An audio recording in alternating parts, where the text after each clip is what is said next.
Musa finds Dean again along that left side. Nobody's going to touch him. And into the end zone. Second score for Dean. 53 yards. Touchdown, Rattlers. This is 365 Sports, powered by Sikkim365.com. 4 receivers on here on 3rd and 10. Morton all kinds of time to the end zone. And a touchdown hauled in by Loic Fungi. 365 Sports is presented by IdealMRI.com. High-quality MRIs for $497 or less. IdealMRI.com. Your health is important, so is your budget. Schlee is going to run it again, and the speed of Colin Schlee down the sideline to the 15 and all the way inside the 10. Finally tackled by Shea Oladipo to save a touchdown. For now, it's going to be 1st and goal, UCLA. 365 Sports is also brought to you by Texas Farm Bureau Insurance, protecting Texans since 1952. Hunt sheds 2 tackles. Are you serious with this guy? He's in again. His 5th touchdown today. Ricky Hunt going nuts in Myrtle Beach. Have you subscribed to our YouTube channel? Search 365 Sports on YouTube. Brought to you by TFNB, your bank for life. 4th and what feels like the ball game. Here's the blitz. Webb downfield, touchdown, Perry Carter. And now the question, do you kick or do you go for the lead? 365 Sports is turbocharged by Unite Private Networks. Find out more at uniteprivatenetworks.com. Mikey Keene, 12 for 12. Passing goes to the end zone. A laser caught by Jalen Gill for a touchdown. How about Mikey Keene? He can't miss. Now here's David Smoke and Craig Smoke. And good morning. The eve of the Christmas weekend. Christmas, of course, coming up on Monday. Today, we are earlier than normal, much earlier than normal. We'll take you up until 11:30. We will hear from Brett McMurphy, Zach Barnett, Mickey Spagnola, John Kurtz today. Grayson Grundhafer joins us today. And also, I'm here today along with Craig Smoke. Merry Christmas to you and Happy New Year. Garrett Ross runs the mothership. Thanks to those of you who are aboard with us very early in the chat room, because you are the diehards. Bracket Cat, Paxton, both of you early on right here on this foggy day in Central Texas, and perhaps where you are too. All right, so the day, 2 stories. One that came in, again, wait a little bit, something new will happen. We're going to get to the Pac-12 because a lot of legal things that happened last night. But today, Craig Smoke, Florida State, will have their Board of Regents meeting, which is just around the corner. New business on the agenda, information updates, action items, legal matters related to Department of Intercollegiate Athletics. We know what they're trying to do to file something to get out of the grant of rights.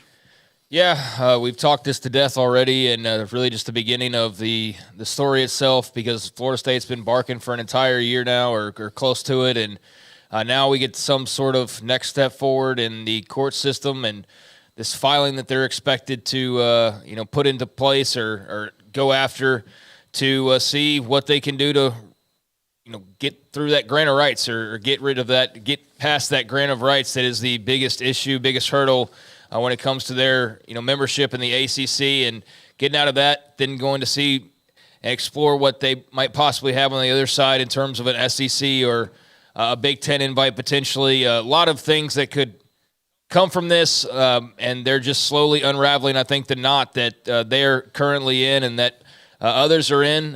With that being said, others, I think, very interested to see what kind of stuff is said today by Florida State and what may come of this, because if they are able to unravel a grant of rights or get past a grant of rights, then that is basically free game for everybody else in the country that's under a grant of rights. So this is, a story that probably could have waited to the start of the new year, but Florida State obviously is ready to get this done after the playoff snub, and this is a case where a lot of people are going to be looking very closely to see what happens here, because it's going to have ripple effects on the rest of the college football landscape and on a lot of other teams in the ACC and perhaps beyond as well. So, it's it's not a thing where I think you're expecting any kind of like major result today other than them just pushing forward. But I guess we'll see what happens here in a little while. Well, there may be movement as far as a decision to actually file something. That maybe they already know that. That's why they call the meeting. Or it could just be, again, a chance to discuss what's going on and nothing actually does occur as far as any action.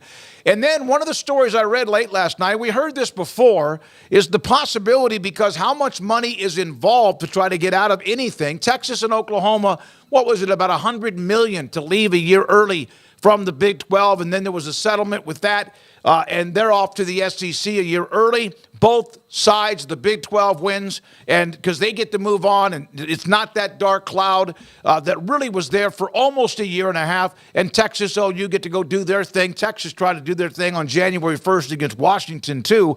But is that possibility of so much money involved that you hook yourself into a private equity, and there is a little bit of like, you're like, whoa, but private equities have all the money in the world, and so you do that, and you wonder if that then begins another trend when it comes to college athletics, so that $150 or $300 million doesn't mean anything really, although you still eventually do have to pay the bill.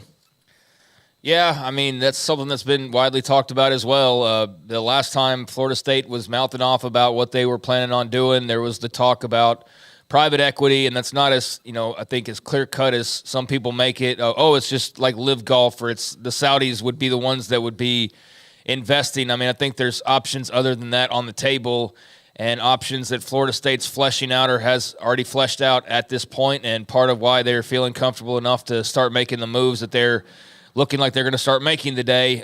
But, yeah, that's part of this. I think there's a concern by just some fans out there of, like, what exactly is this turning into?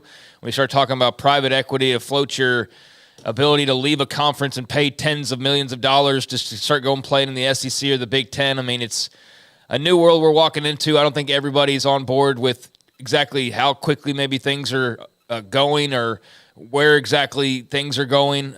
But we're also kind of flying blind a little bit as well, because who's to say what Florida State has up their sleeve, and who's to say that even if they do that that's going to be the trend across the country. But it's just all weird. It's a situation that is going to take some more time to play out. But again, we'll learn a little bit more today, and rather than speculating on what Florida State might do. I mean, we'll see here in the next hour or two of what exactly they're going to do, and so that'll be interesting. And where that takes them, I guess, is just the next round of realignment is, where we are now, and this is the kickoff of that in so many ways, so buckle up. All right, so here's also something that just all of a sudden, poof, is gone.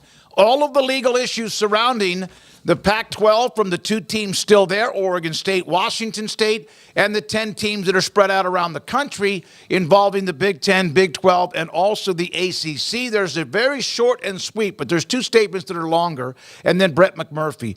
We are pleased to have reached an agreement in principle that ends litigation. Litigation for Washington State, Oregon State to hold on to whatever they possibly can, and the 10 teams that are on their way out, they don't have to worry about that into the future. This is a lengthy statement. This is from a Ross Dellinger tweet. In September, as two remaining members of the conference, Oregon State, Washington State, were forced to act swiftly to protect the future viability of the Pac-12. Thanks to the determination and strength of Beaver Nation, Cougar Nation, and the excellence of our student athletes, coaches, and staff, we are now closer to achieving our goal. Today's news marks a huge victory for our universities and a significant step forward, stabilizing the Pac-12 conference and preserving its 108-year legacy. The departing schools have agreed to forfeit a portion of their distributions over the remainder of this school year and provide specific guarantees against potential future liabilities. The conference retains its assets, all future revenues. The agreement ensures the future of the Pac-12 will be decided by the schools that are staying, not those that are leaving. We look forward to what the future holds for our universities, our student athletes, the Pac-12 conference, and millions of fans. We're not going to do the other statement till later, Garrett, this one from the 10 schools. But, Craig, it's a win for Oregon State and Washington State. I'm sure the other 10 feel like that too. But this appears as if at least they have, in this specific moment, have an opportunity to get a little bit more revenue and the possibility moving forward to keep everything the conference has, whatever is left. I'm not sure how much the 10 feel like they won. I'm sure they're relieved just to have this be over with more than anything else. But I do think it's a win for Oregon State and Washington State. No matter which way you slice it, they appear to have gotten pretty much what they wanted, which is full control of the Pac-12 and this in the rear view and the ability to now kind of know what's what and to move on from a lawsuit that you didn't really know where that was going to take you or what road that was going to lead you down ultimately. I mean, I say that got kind of cleaned up last week, but there was that loose end that was mentioned as to why, you haven't completely moved forward. Well, I guess that got answered a few hours later with this statement. So that whatever loose end was out there and still being referred to when you were talking about the other moves that could be made, that's now cleaned itself up. So they can move forward knowing that there's resolution there, knowing whatever it is that they've agreed to money-wise and rights-wise and ownership-wise, all those types of things. And don't have to worry about any more legal fees. Don't have to worry about dragging this out potentially any further. And I don't know how that would even get dragged out. I don't know what, after the decision was made last week, what options the other 10 had. I'm sure they could have just mucked this up in the courts with God, I can't think of the word. Trying to continue to fight. Yeah, whatever. Appeals, yeah. I think that's the word I was looking for. But I don't know what options they had in front of them to be able to do that. But I'm sure they could have mucked it up more if they wanted to. So it's great that, you got this resolution and you can move forward now if you're Oregon State and Washington State and the other 10 schools. And what that is going to be for those two schools remains to be seen. Obviously, they've set up a football schedule and now a basketball or a non-football and men's basketball schedule. Yeah, that with the – gosh, what is it? The West Coast Conference, and now we'll see what they do with the rest of their, options. But it's going to be interesting to see, what all is out in front of them and what that eventually turns into, because there's going to continue to be speculation about, a possible Big 12 or a possible merger, or any other number of options. And now it looks like they're, going to have more of a clear path to try and figure out what that's going to be and what that looks like in the long run. Let's get to Brett McMurphy, Action HQ, Action Network HQ. He, of course, one of our guests that when there's something we need to know about in college athletics even deeper than what sometimes we might have, it's Brett McMurphy who joins us on 365 Sports early today. Brett, we were going to discuss Florida State, and we will, but then last night the Pac-12 story that popped for Oregon State, Washington State, and the other 10, is this an obvious win for Oregon State and Washington State? Yeah, absolutely, because financially that was the big sticking point, and that's important for them going forward and whatever they may do. So the fact that they have control of the majority of the revenue from the league is good news for them. Now it's the good news. Now the bad news is they've got to figure out what to do, and it's not an easy solution. Do you try to rebuild the league, and that means bringing in teams from the Mountain West in future seasons? Or do you do some type of merger with the Mountain West, or do you try to, latch on to one of the other Power Four conferences, which is probably, they never say never, but I would think, I don't know. At this point right now, I don't think that's realistic just because of the geography. And I know geography doesn't matter in college sports anymore, but they are kind of outliers up there in the left corner of the map. So, but the good news is they can move forward and try to figure out what they can do. And certainly they've already announced their schedule for 2024. That was huge. And then, I think these next 2 years will be very telling and kind of show what's going to happen with them, starting in 2026 when we get the new 12-team format to the playoff and maybe the conferences settle down a little bit by that time. So, Brett, Florida State with this big meeting today, a lot of reports out there this week on this probably coming down the pipeline sooner rather than later. And here we are on Friday right before Christmas break, and we're going to learn something from Florida State today. What are your expectations, and just what do you make of the timing and just the pursuit itself by Florida State to try and see what can be done here with this grant of rights? Yeah, well, I reported yesterday that, this is something Florida State's been talking about with its key stakeholders for over a year. And, there was some consideration to actually do this before the season. But then ultimately they decided they didn't want to be a distraction of the football team if they made this kind of announcement. So they wanted to wait until after the football season. I know some people have reported, because of the college football playoff snub, that was the last straw. This drove FSU over the edge. I don't believe that. That's not true.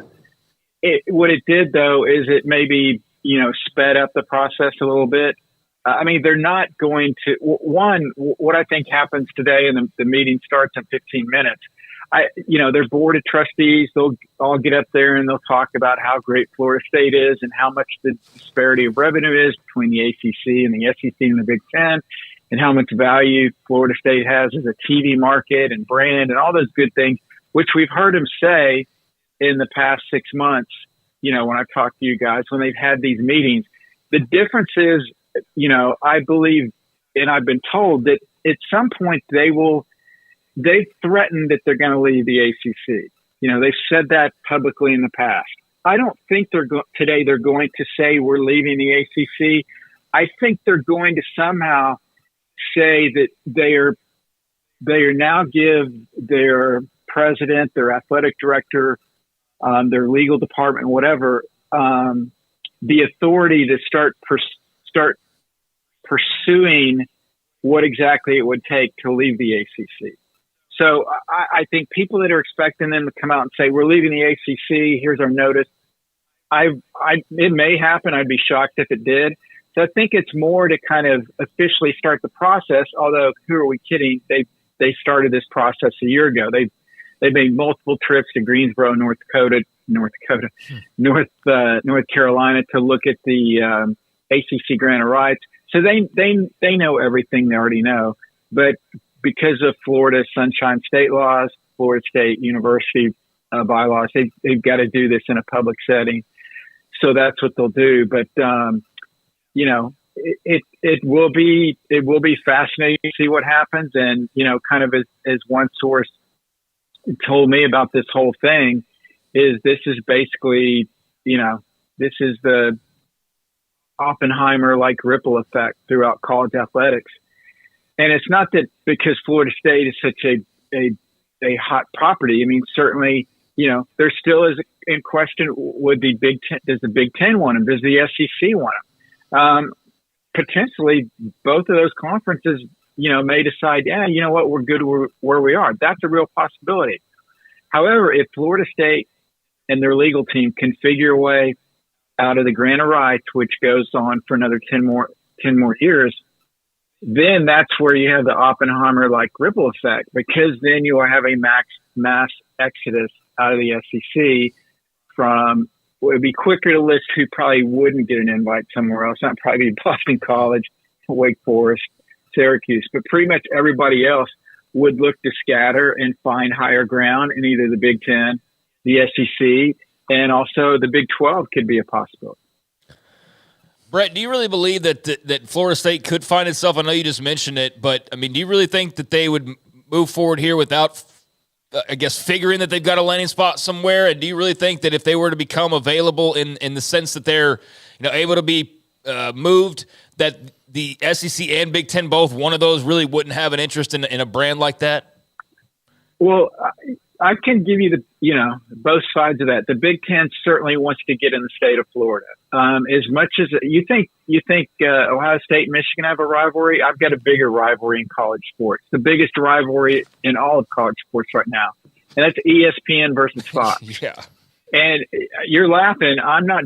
I know I joke a lot. Yeah. I'm dead serious. And so here's the kind of the predicament here. Fox and the Big Ten would love to get into Florida. If you gave Greg Sankey some truth serum, and you probably don't even need to give it to him, he doesn't want to add Florida State. Florida State does nothing for the SEC. It's a big brand. It comes in. It can boost their football product, but they already have the state of Florida. They're fine. However, they don't want the Big Ten to come into Florida. Mm-hmm. ESPN certainly does not want Fox to plant their flag in Florida. So if you're the SEC, do you kind of say, well, we need to take Florida State so the Big Ten doesn't get down here? start, recruiting even more when you've got a team or teams in the state.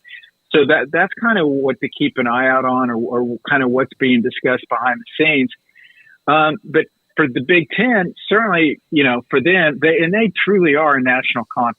They'll be in LA, Seattle, Washington, D.C., the Midwest. And now they can get into New York, now they can get into Florida. That would be huge for them. But then you've got 18 member schools with the new additions. So if you're not in the top 4 or 5 schools right now, do you really want to add Florida State? Because now you're shuffling down one more spot on the totem pole. Mm-hmm. Your road to the college football playoff, which is probably unlikely, just got even more tougher. Your road to getting to 6 wins and being bowl eligible is also going to be tougher now.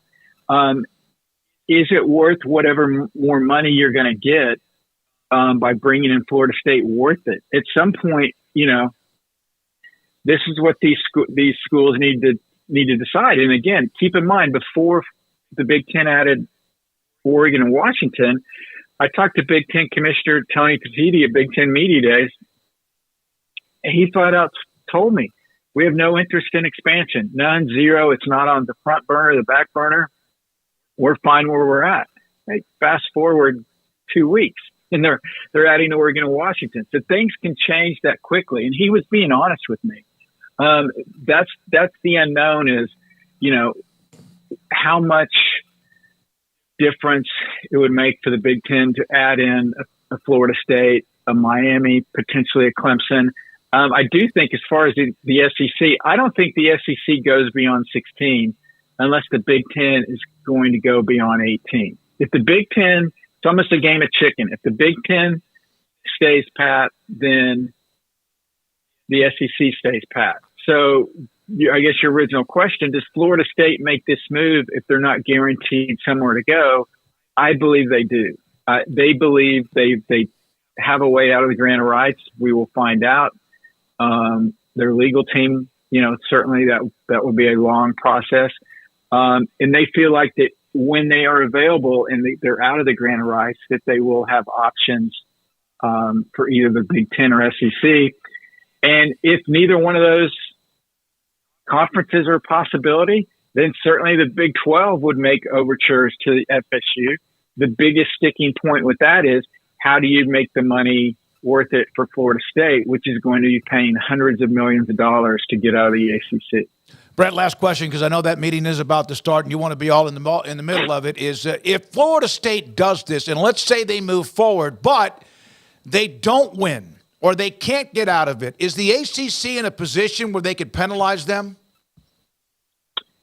I guess penalize them, I'm not sure what exactly they could do. They can't really withhold. I don't believe they can withhold. I haven't seen the grant of rights, but right. I don't believe they would be able to. It doesn't seem like they would be able to withhold revenue from them. That's really the only way you penalize schools anymore, is financially. So I don't know necessarily if they could penalize them that way.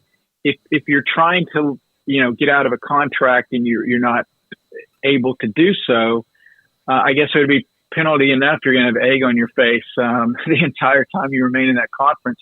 I would be surprised if there would be a financial penalty there. Certainly, again, whether they like it or not, Florida State's their biggest brand. Yep. They're their biggest TV draw. So I don't know necessarily what they would want to do. And no surprise. That's why they added Cal, Stanford, and SMU, because they've got their deal with ESPN. If they drop below 15 schools, including Notre Dame, ESPN can renegotiate the contract. And so that's kind of why they backfilled at those schools, because they realized that, potentially Florida State and other schools would be leaving or would be trying to leave. And they wanted to get some Power 5 schools now, as opposed to waiting in a year or two when they leave. And then there's no Power 5 schools available. And then you're scrambling to grab teams from the American or Sun Belt or JUCO ranks or wherever in the world you're going to find teams at this point. But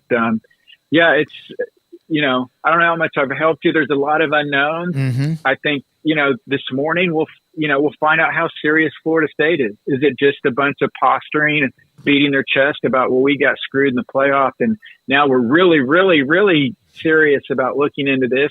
Or are they going to say, we're starting the process of actively finding a path out of the ACC? That's two big differences, because up to this point, they've talked a big game. And now today we're going to find out if it's more talk or they're actually going to take some action, or at least start the process of doing this. And one final thing, if they do have to give a year's notice. So if they go ahead and go through with this, whether it's today, whether it's next August when they notify the ACC, the earliest they would be able to get out and go to a new league would be July 1st, 2025. And Brett, last thing for me. So the Big 12, do you think they just are sitting back right now, just letting things fall where they fall before they, try to, I guess, figure out too much, because there are so many unknowns? I mean, they're the league that was on death's door, and now they've seen the Pac die. The ACC's got a fire going on in the basement. Are they just, Brett Yormark and company, kind of sitting back and surveying at this point? They're probably trying to deliver firewood to that base. Yeah, probably right. Yeah. Great. Basically, the Big 12 is just sitting back and seeing what happens, because like I said, if Florida State gets out, I would think Florida State would find a home in one of the two behemoths, the Big 10 or the SEC. But then, there will be resulting more moves. And, as we've talked about, when I've talked with you guys in the past, there's some teams that make a lot of sense. Also, geography wise, which I know doesn't matter anymore, but certainly like a Louisville or Pitt, and other schools that would make sense to the Big 12. So yeah, I think the Big 12 sitting back, the Big 12, does not have the financial, resources of the as far as media rights, as far as the Big 10 and SEC. So they're just sitting back. But yeah, again, if Florida State and others find a way out of the grant of rights, then the Big 12 will benefit.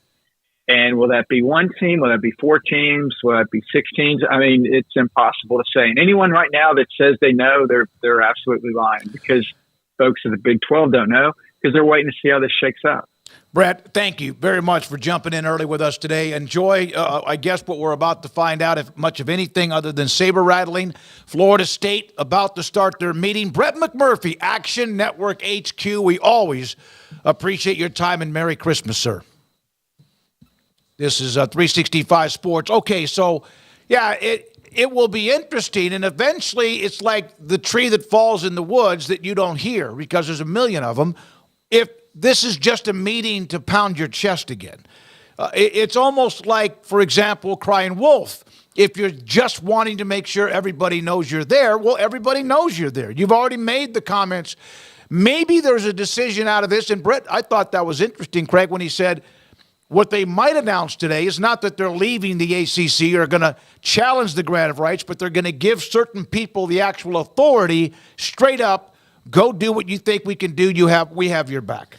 Well, I think that's actually what this was the entire time. I think maybe some others took that and ran with it, but I think from the very outset, that's exactly what this was always going to be and was always supposed to be, was them just giving the green light to move forward and further, exploring what they could possibly do and outright challenging the grant of rights. I think that's always what this was. I think because of the fact that you had article after article suddenly dropping over the last 2 days, which wasn't random. That was totally in line with what's now happening today.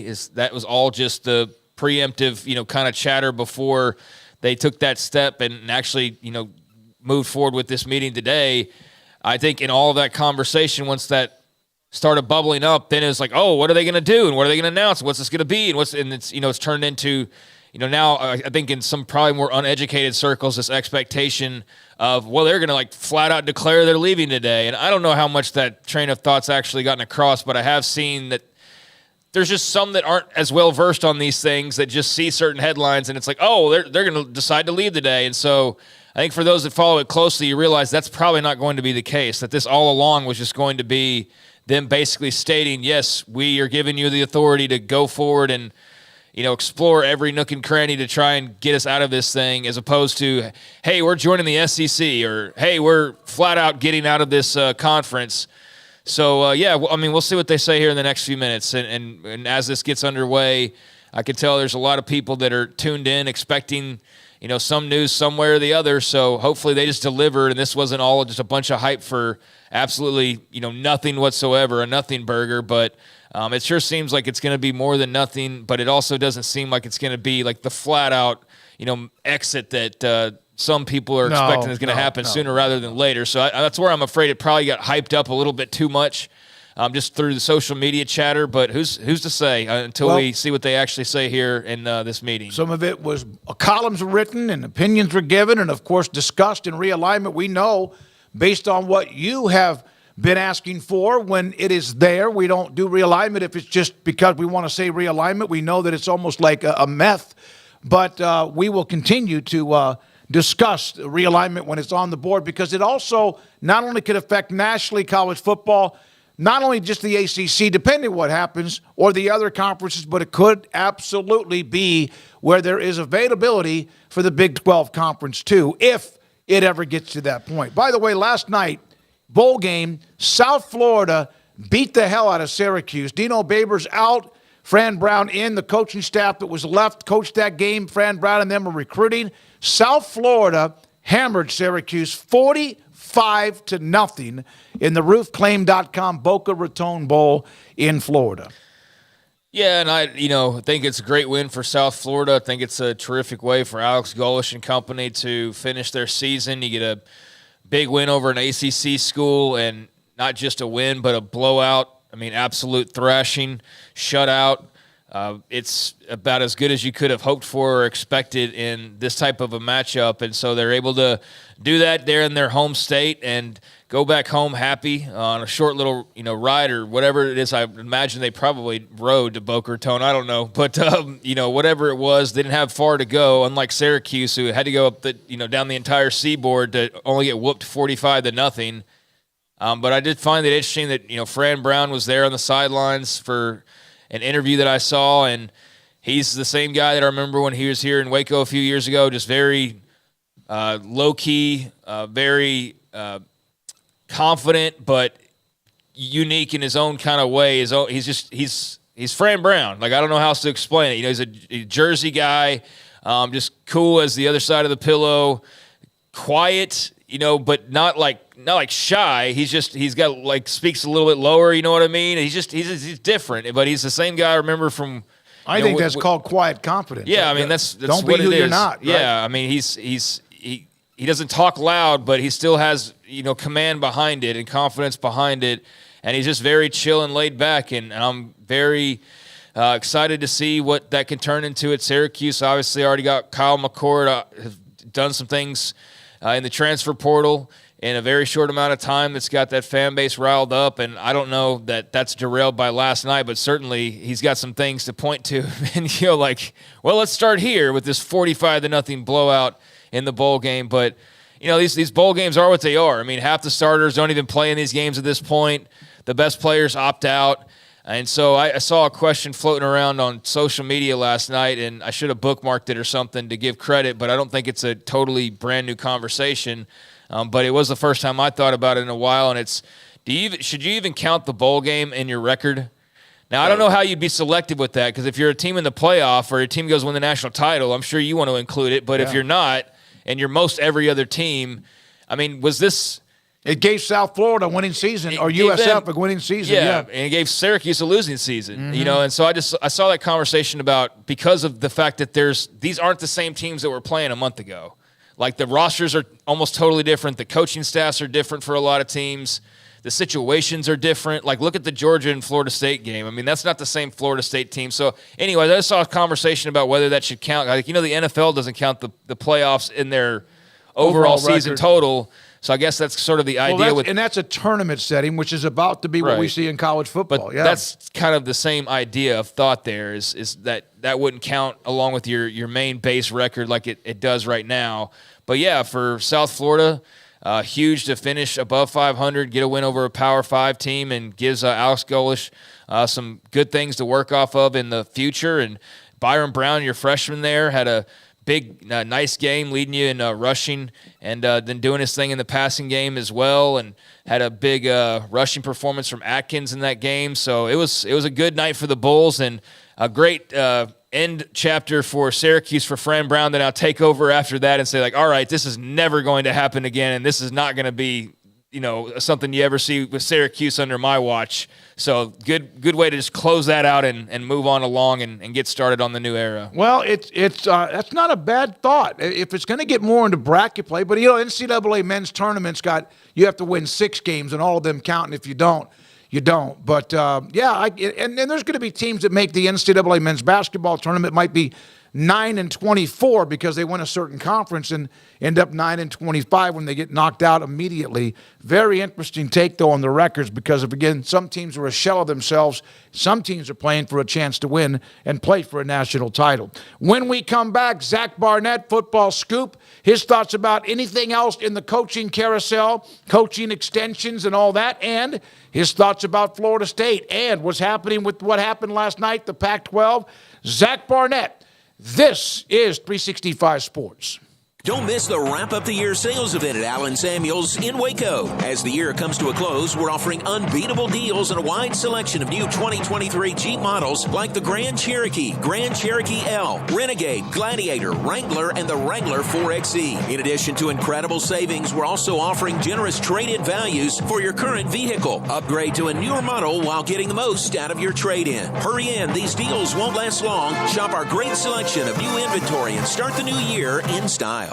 Boozers is the wedding ring store and more. If you're ready to get engaged or already married and want to upgrade your wife's ring for a special anniversary, Boozers is the place to go. With the largest selection of premier quality diamond engagement rings and wedding rings in Central Texas. They have 7 cases with over 300 styles of rings from top designers like Natalie Kay. Choose from yellow, white, or rose gold, plus beautiful top quality loose diamonds. With an in-house jewelry, they can also custom make anything you want. Bring in a picture or drawing and let Boozers create your one-of-a-kind pendant or ring. They can even use some of your old gold and diamond jewelry to create something new. At Boozers, you'll find a great selection of quality timepieces, and Boozers is the place for expert watch maintenance and repairs, too. They specialize in expert Rolex watch repair for fine jewelry, watches, custom work, and more. Go to Boozers on Valley Mills and Lake Air Drive in Waco. Boozers, the wedding ring store. Riverbend Liquor and Wine now has 2 locations to serve you. The original on Lakeshore Drive in North 19th Street and the brand new spot in downtown Waco at 600 Franklin Avenue. If you're looking for the best in craft beers or local Texas bourbons, then the original is the place to be. And for the latest trends and online phenomenons, head downtown to the Franklin location. Either way, you're going to get the same great variety, customer service, and speedy experience. Check out both locations on their Facebook and Instagram pages, Riverbend Liquor and Wine, Lakeshore Drive at North 19th Street, and now downtown on Franklin Avenue. Let Camille Johnson Realtors guide you seamlessly through the process of buying your dream home or selling your current one. Commercial, farm and ranch, or residential, Camille Johnson Realtors can smoothly and successfully lead you through any transaction. With a team of 28 experienced agents who are excited about serving you, Camille Johnson Realtors services the entire greater Waco area. If you're in the market to buy or sell, contact Camille Johnson Realtors, 104 Midway Center in Woodway, or find them online at www.camillejohnson.com. Camille Johnson Realtors, elegant, charming, warm. Welcome home. Stepping into a new pair of boots is great, but stepping into the boots of a U.S. Army officer can also add confidence and leadership skills to your son or daughter's career path. There are more than 150 occupational specialties to help them find the best fit for their future. See all the things your son or daughter can achieve in our boots at GoArmy.com. U.S. Army Waco Recruiting Company, 254-598-8131 or 254-776-1543. This is 365 Sports. The 3 o'clock hour is sponsored by Waco Custom Marketplace. Meats, sweets, Texas treats, and a cut above the rest. 425 Lake Air Drive, Waco. Zach Barnett, footballscoop.com. Joins Craig Smoke. I'm David Smoke on 365 Sports. Zach, we'll get into some of the coaching thoughts, news, etc., extensions. But what was your thought? And Florida State has now begun that board meeting, maybe saber rattling, pumping their chest, maybe giving somebody the authority to make a decision. Your thoughts about that? Yeah, I don't believe this is saber rattling. I think they've rattled their saber plenty already, and I think the ACC has done what it can to placate the Noles with their success initiative that they announced over the spring. But I mean, it's not like there's money in the ACC that they're holding from Florida State. I think the ACC is prepared to pay Florida State everything they can afford while also fulfilling its obligations to the other schools. So I do believe Florida State is looking to get out of the ACC by any means necessary, and where it goes from there is anybody's guess. I think at this point they'd be willing to join the Big Ten and even the Big 12 if the SEC and Big Ten don't make offers. And does that make sense on a balance sheet? I doubt it, but at this point, I don't think Florida State really cares.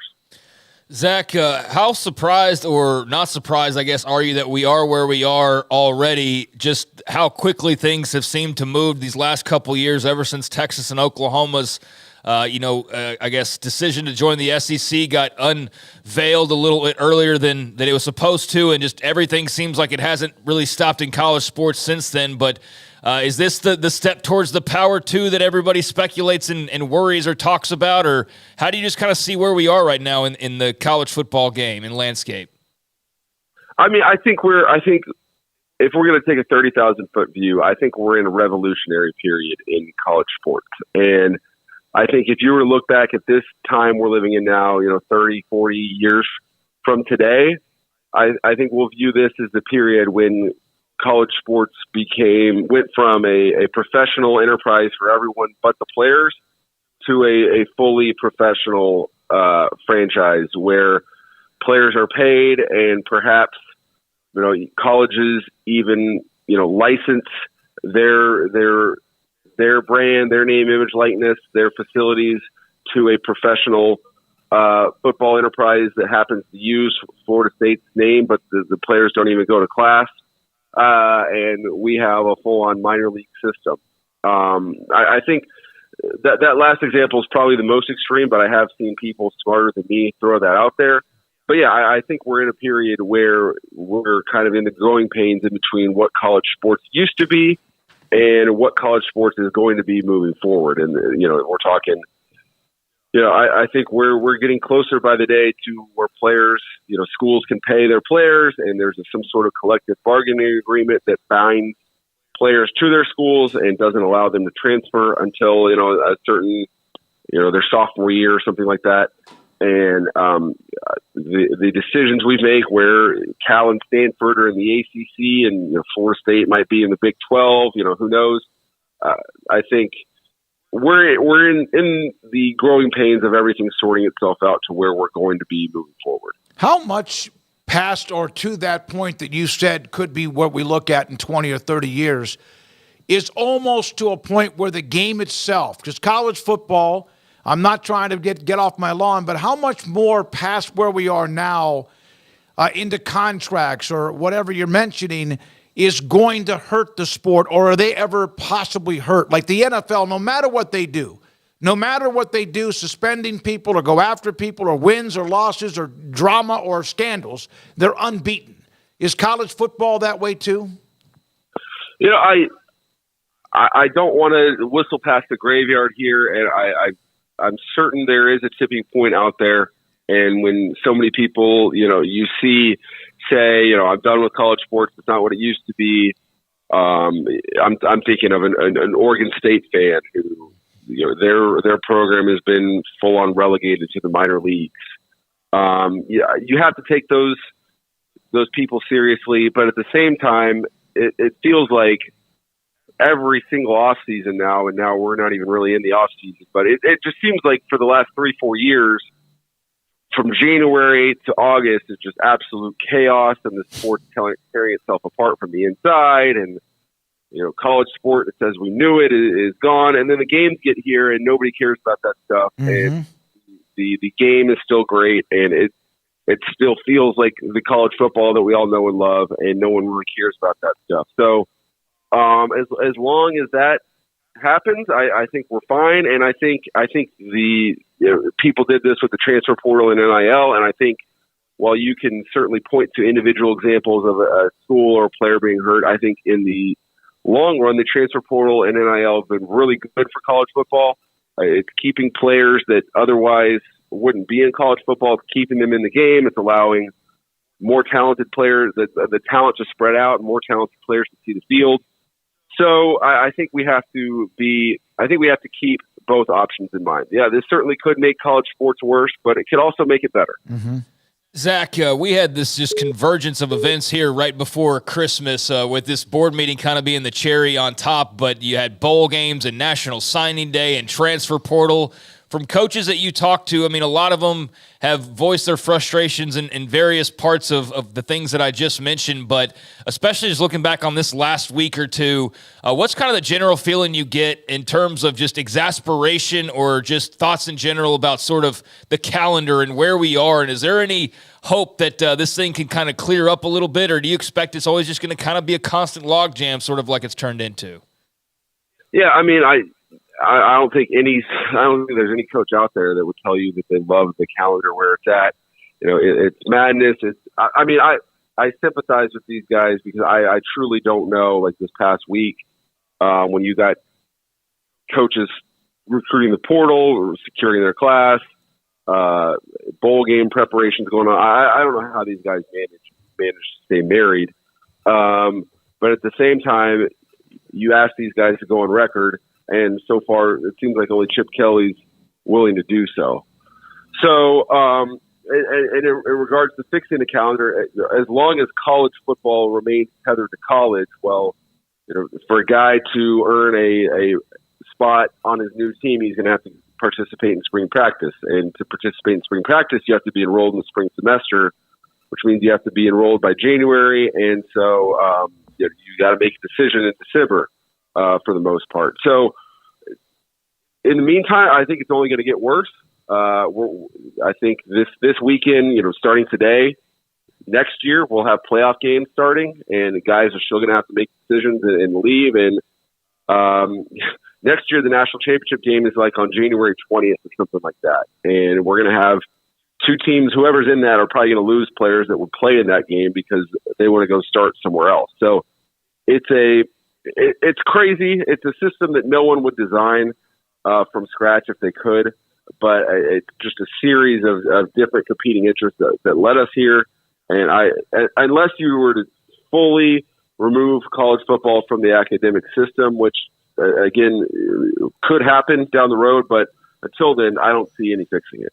Yeah. By the way, a couple of quotes from out of the Board of Regents meeting. One of them is this is from. Where did I go here? This is from the Florida State Board Chair, Peter Collins. Today, we've reached a crossroads in our relationship with the ACC. I believe this board is left with no choice but to challenge the grant of rights. And Florida State has done the math and basically said it's draconian. It would be $572 million to get out of their current grant of rights. Yeah, and so it's just the reason Florida State signed that grant of rights and the ACC did is because they wanted ESPN to fund a network for them, and that, you know, if they had an ACC network, that would solve all their problems. And so, if you're going to ask ESPN to invest that level of capital, then they would need some commitment on their end that the ACC they're investing in would remain intact. And now Florida State is turning around and blaming ESPN for all of its problems because of what Kirk Herbstreit said. I think it's basically fact within Florida State circles that ESPN decided to kick Florida State out and put Alabama in, even though ESPN is just as invested in Florida State football as they are in Alabama. Does any of that make sense? No. Does it matter? Definitely not. There are other stories going on, although a lot of attention right now, obviously, on Tallahassee. But G.J. Kinney getting a contract extension after just 1 year at Texas State. Your thoughts on the decision in San Marcos to try to make it, I guess, more difficult for teams that are undoubtedly going to start pursuing him here in the future. Zach, and also thoughts on just what he was able to do in year number 1 for the Bobcats. Yeah, I mean, I've written on GJ plenty over the years. Spoken to him, spoken to people who know him well. His success does not surprise me. But if you were to look at his path, I think he's been at a different job every single year since 2016.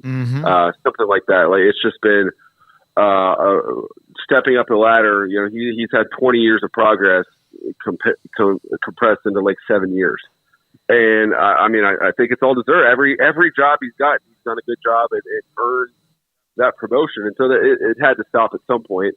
And I definitely think it's good for him, as he prepares to level up to a power 4 job, I guess is the new term. It's definitely good for him to sit and stay a while and prove that he can sustain his success. And the interesting thing about it is that Jake Spavital, his predecessor at Texas State, was one of the first coaches to fully invest in the portal, and I think had a class where they didn't even sign a single high school kid and just went full portal, and that blew up in his face and got him fired.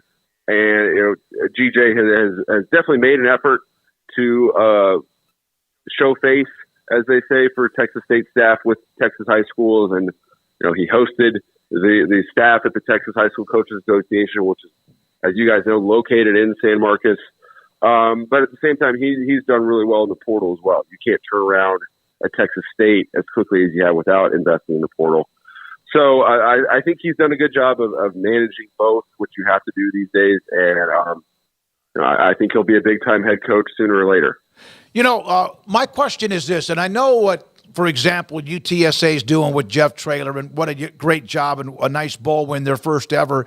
But these schools that know that they're almost a breeding ground, and I'm not being disrespectful. I mean, schools even in the Power 5 have that feeling too when they have somebody that's successful. What do you think is the percentage of how many schools bid against themselves when they don't need to with a contract extension?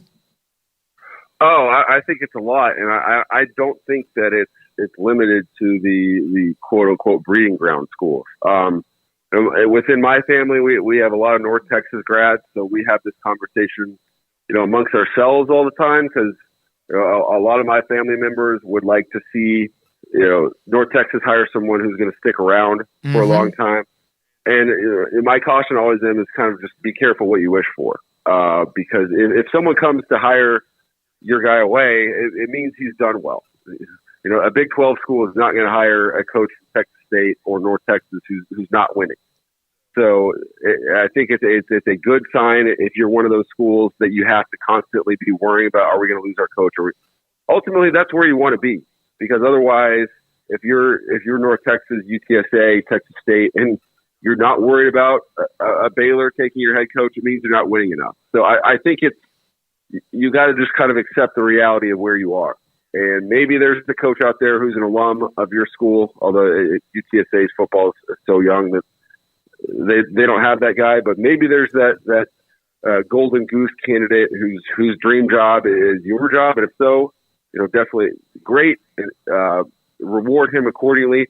But I think if you're an AD at one of those schools, you just got to kind of be aware that you're constantly going to have to ward off the vultures, and at the same time keep a list of replacements for when your guy eventually leaves. If you don't mind, Zach, one question on, you mentioned Spavital, who's now on the staff at Baylor with Dave Aranda. You and I traded a few texts because, it was really not known what the final decision would be, but the decision was that Aranda stays and he brings on Spavital, among others. There's been coaching changes. Sean Bell headed to Houston. How do you feel like Aranda has done since what is a not new lease on life, but giving that opportunity to have a chance to turn this thing around? Yeah, I think I think what Dave Aranda did from 2020 to 2021 was one of the most impressive coaching jobs of this decade, and I don't say that lightly. It so quickly identifying, he came out, hired Larry Fedora as his initial OC, quickly realized that it wasn't working, which is not so difficult to do, but then identified, all right, here's what we need to do, here's what would work, and here's the guy who can come in and do it. And led to, in my opinion, the best season in Baylor history, winning the Big 12 the Sugar Bowl in 2021. And so obviously the hope is if he did that once, he can do it again. And if you're Dave Aranda, I mean, he's now on his third offensive coordinator, and he probably won't get a fourth offensive coordinator job or fourth offensive coordinator hire. Excuse me. So this one needs to hit, or there's going to be change in Waco. That's just the reality of it. Thank you, man. Appreciate it, Zach, jumping in with us early. Football scoop. If you want to know some of what's happening, a lot of what's happening with the coaching carousel, not just the head coaching carousel or changes, but also other position coaches, coordinators, that's a great follow at Football Scoop. Thanks to Zach Barnett. Now, that Florida State meeting, Craig, just going back to what we mentioned, we're going to get to Mickey Spagnuolo in a moment, but yeah, this is like laying down the gauntlet. Now, what they do with it, we've reached a crossroads in our relationship with the ACC. This board is left with no choice but to challenge the grant of rights. It's one thing to say it. It's another thing legally to do it. But it's draconian was the word that used by Peter Collins on the grant of rights that they are hooked into with the ACC. Yeah, well, I mean, trying to parse through some of these tweets here. I mean, we're sitting there talking to Zach while this is all going on, so we didn't get to hear it live. I tried to listen in during the commercial as best I could, and it was about 15, 20 minutes of just straight talking and rolling through a bunch of different bullet points, including the fact that we now know what the buyout number would be to get out of the ACC, and that number is $572 million. Right. That was the number put out there on the FSU Board of Trustees video about what it would take. They're going through their complaint, and it said that they will vote on filing today to challenge the ACC grant of rights. So, yes, they are, in fact, going to challenge, saying that they'd been left with no choice but to challenge the legitimacy of the grant of rights and its severe withdrawal penalties, which does include over $500 million in direct fees, and what also includes lost revenues that they would be leaving. And so, the buzzwords are crossroads, withdrawal penalties, legitimacy, challenge. Those are all kind of in that word salad of the various things that have been said so far, but all are words that tell you kind of what the vibe is, right? And so there's some other bullet points that he went over. They had a chart that was up there showing the way that the buyout escalated, and it's pretty significant. It was, but a few years ago where there was little to no penalty. Like and now, $21 million or $12 million, Now here it is, it's $572 million. So it skyrocketed. There's also, and this is part of needing to be able to hear it and sort through it a little bit, but there was talk about how the contract, let's see. Here's one part from Nicole Auerbach. FSU lawyer states the ACC told members in 2016 that there was an ultimatum from ESPN that the network would not enter into any future media rights deals with the league, and which forced members to extend their grant of rights through 2036. Lawyer also said that ESPN has a unilateral right to exercise a 9-year option to extend its media deal with the ACC from 2027 through 2036, which it has not done yet. And so what that means is that because they haven't done that yet, there is no guaranteed media rights, according to this lawyer, past 2027 for the ACC.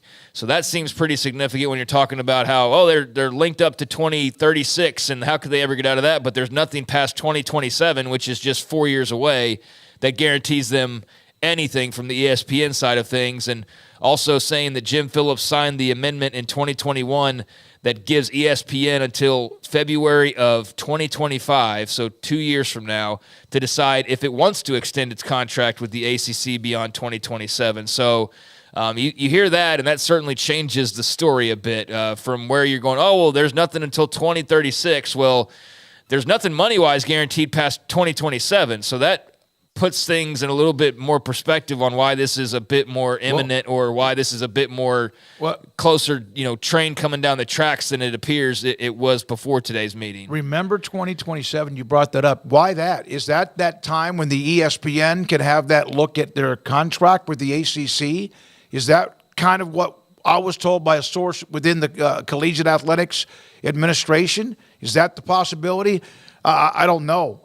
Well, I think it would clearly be that, given that they just said that there's nothing guaranteed past 2027. And that's something that we've asked people, some of the great writers, even Dan Wetzel among others, and they did not know that or had not heard that. But that's something I mentioned a couple of weeks ago, not because it was me. Someone told me that, and I was like, whoa, that's a one-way street. Yeah, it says the FSU lawyer said that they, again, exercised the ESPN has a unilateral right to exercise a 9-year option in that would be the 2027 to 2036 option, but it has not done that yet. So because they have not done that yet, ESPN, there is nothing for the ACC guaranteed past 2027 when it comes to revenue. So that's the gist of that. He also mentioned the ultimatum from ESPN about not entering into any future media rights deals unless they had originally agreed to extend that grant of rights through 2036. Also, the attorney, David Ashburn, said as well that the media rights contract with the ACC and ESPN required them to have a minimum of 15 members. So that's why you saw them scatter, real quickly and throw that net over Cal, Stanford, and SMU to bring them into the fold so that they did remain at that minimum threshold. So, yeah, that's from various reporters, some of that from Nicole Auerbach, some of that from Ross Dellinger, Brandon Marcello, all the usual suspects. But, yeah, David Ashburn's David C. Ashburn asking for permission to file a complaint from the Board of Trustees that would challenge the withdrawal penalties, including that big $572 million figure, and the legal arguments, restraint of trade, unenforceable withdrawal penalties, so they're saying they can't really enforce that, breach of contract, and violation of public policy. Those are the big bullet points that he hit on as far as what they see as being areas that they could challenge when it comes to this. So a lot to unpack from that, and I don't know if he's still talking at this point or not, but there's a lot of information in there to try and sort through. But, they've got their ducks in a row. Clearly, they've got their plan of attack and pointing out some of those areas that I just mentioned, and they've obviously got a big reason to want to challenge that because they don't want to be in that league, and they sure as hell don't want to pay $572 million. I know the Saudis could pay that and not even lose sleep over it, but I don't know, man. That's a whole heck of a lot of money, no matter what kind of a business arrangement you're in. That's something that's just you got to. You could even settle half of that. That's still a massive chunk. That's three times more than what Texas and Oklahoma ended up spending to get out of the Big 12 a year early, much less that much earlier.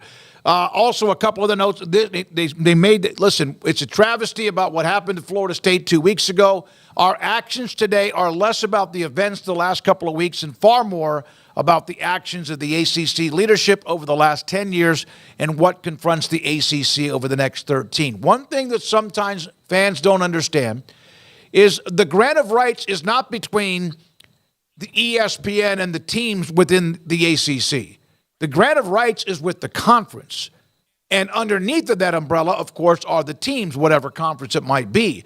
So FSU, I don't think their deal is not with ESPN because this is not ESPN and Florida State are not connected here when it comes to the grant of rights. It's with the conference and not with the teams within the conference, even though, again, that's part of the clump. And one of their big arguments, too, is basically the ACC hasn't done their job. I saw this from Mitt Winter as far as the multiple causes of action that's in this complaint. They're saying the grant of rights and the ACC withdrawal fees violate antitrust law in Florida. They're saying the grant of rights and withdrawal fees are unenforceable. They are claiming breach of contract, breach of fiduciary duty, and unconscionability and violation of public policy. And so basically one of the arguments here as far as the breach of fiduciary duty, I guess, goes back to just the negotiations with ESPN and the fact that the ACC did not create an appropriate, I guess, value for their media rights. And so they got shortchanged there. And, that's a lot of the various things that have been brought up by David C. Ashburn in this Zoom meeting with the Board of Regents and now his request to go ahead and pursue this further, legal action versus the ACC. So he's laid out his case, and we'll see what goes on from here. Ross Dellinger, again, you mentioned David C. Ashburn, ESPN, that unilateral. This is what was said a couple of weeks ago when I was told, and I was told by somebody within the business, the industry, there aren't a lot of people that even know that exist. And I remember when I said that, and I mentioned to a couple of national writers, I said, we asked Dan Wetzel yesterday that there was this one-way street, not only the grant of rights through 2036, not only the buyout clause or what it would cost the exit fees, but also that the network had a chance to say, I think what we're going to do in 2027, boom, it's a one-way street. Everybody has to live with it. So FSU has put their case out there. Now, what is next? $572 million is what it would cost, at least for now. And about 15 or so 10 years ago, it was about $21 million. So that's there part we of are with that. We have Mickey Spagnuolo in a moment. Then we're going to get to John Kurtz on K-State a little after 10 o'clock. As part of their argument, I guess, against this, basically being unfair or unenforceable is pointing to the fact of what a skyrocketing jump in money that potential out took from being $20 million, not too long ago to now being $572 million to be able to get out. So, again, they've laid out a lot of points that some were brought up beforehand, some that are now a little bit more clarified, but now asking for Board of Regents approval. And once that's given, I guess here in the next few minutes or however that works, then they will go and pursue, and they will go file that I guess you'd call it a complaint or whatnot, but they'll go ahead and start the legal process of challenging the grant of rights. So Florida State's doing what many expected them to do, and we'll see how successful they are. But a lot of people on pins and needles will be watching this, because if they're successful, then that opens the door for everybody and across the country with a grant of rights, but particularly the ACC schools. So, yeah, it's fascinating. Alan Williams, why did they sign it? Why? My question is, if your grant of rights was so awful, violated all these antitrust rules, why did you do it in the first place? And that's a question that even Paul, an FSU alum, has brought up. They weren't in really much of a position because they needed to get an extension. They needed to have that deal. And pretty much everybody that was at Florida State at the time, I believe from the president to whoever else, the AD, et cetera, they're not even a part of FSU right now. Kalani, FSU saying they cannot afford the exit fee in the Board of Trustees meeting right now. The lawyers in the exit fee is not workable or viable path. We've just been saying that. So, but we appreciate you putting that in the chat. But wow, Paxton asked this question.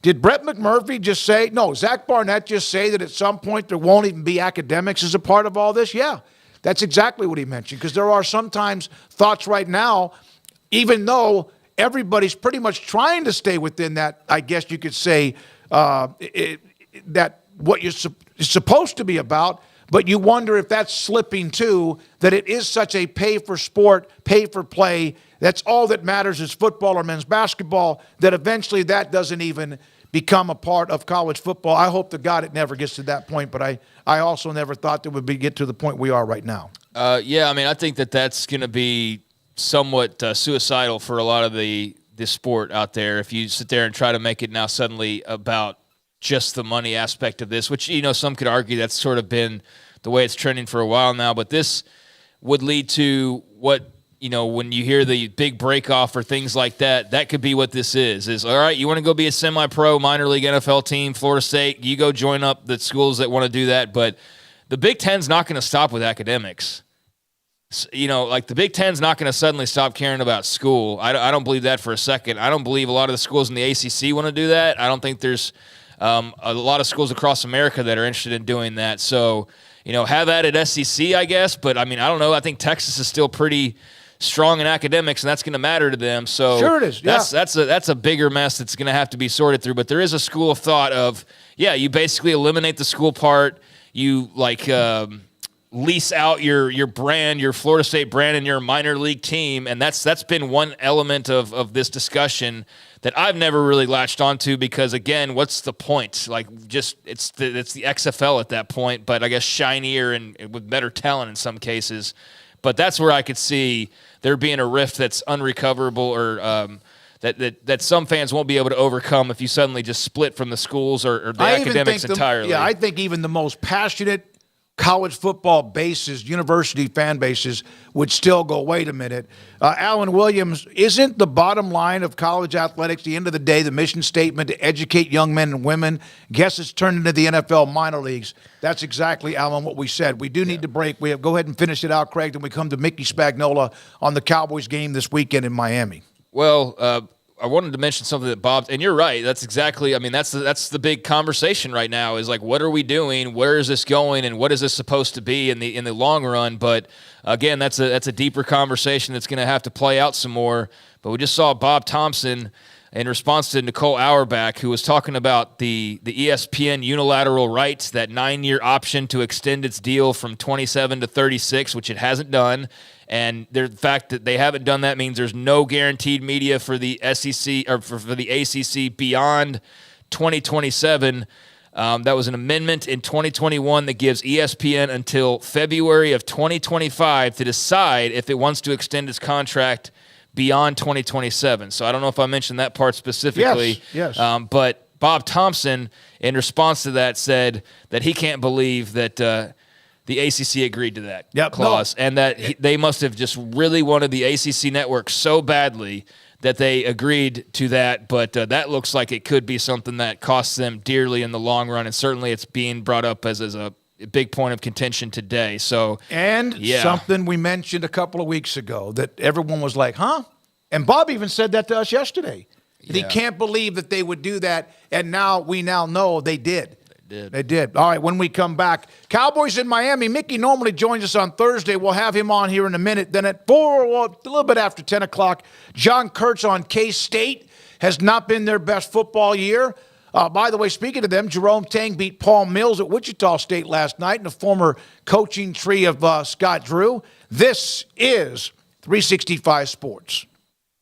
IdealMRI.com in the Central Texas marketplace, and they do two things that help you out, the patient. You are the patient, and you have a chance to save a ton of money, and it's not like some discount. It is what Ideal MRI believes in, that an MRI should not be expensive to the point where it breaks you. $492 is not cheap, but compare it to the average of $1,100 or more, which is the average. And so in some cases, I remember one time at a hospital system, I went in for an MRI. It was like $1,600. Ideal MRI is $492 or less every single time. They'll file the insurance papers for you, and possibly it could be less. And on top of that, their MRI machine, it is fantastic. It is absolutely state-of-the-art technology of what you need. I have seen the images when they've come down. If I've had an MRI at 11 a.m. or at 2 o'clock or even one time at 5:30 or a little bit after the show, and I've been able to get the images almost immediately. Doesn't take a lot of time. The doctor, whoever your doctor is, orthopedic surgeon or whoever, will get the images immediately in the portal. And look at them, too. Ideal MRI with Dr. Rob Maxey and his partners, who have put together an incredible business for you, the customer, when you have something that bothers you, aches and pains, a muscle, ligament, or more. At IdealMRI.com. The right call can make all the difference on and off the field. I'm Mark Stewart with Bird Colgin Ford. When it's time for a new car, truck, or SUV, Bird Colgin Ford is the right call. Come check out our award-winning lineup of best-selling models in their class, like the Mustang, Explorer, Expedition, F-150, and Super Duty. Make the right call for your next vehicle at Bird Colgin Ford. Bird Colgin Ford proudly supports Baylor Athletics. Sic 'em Bears.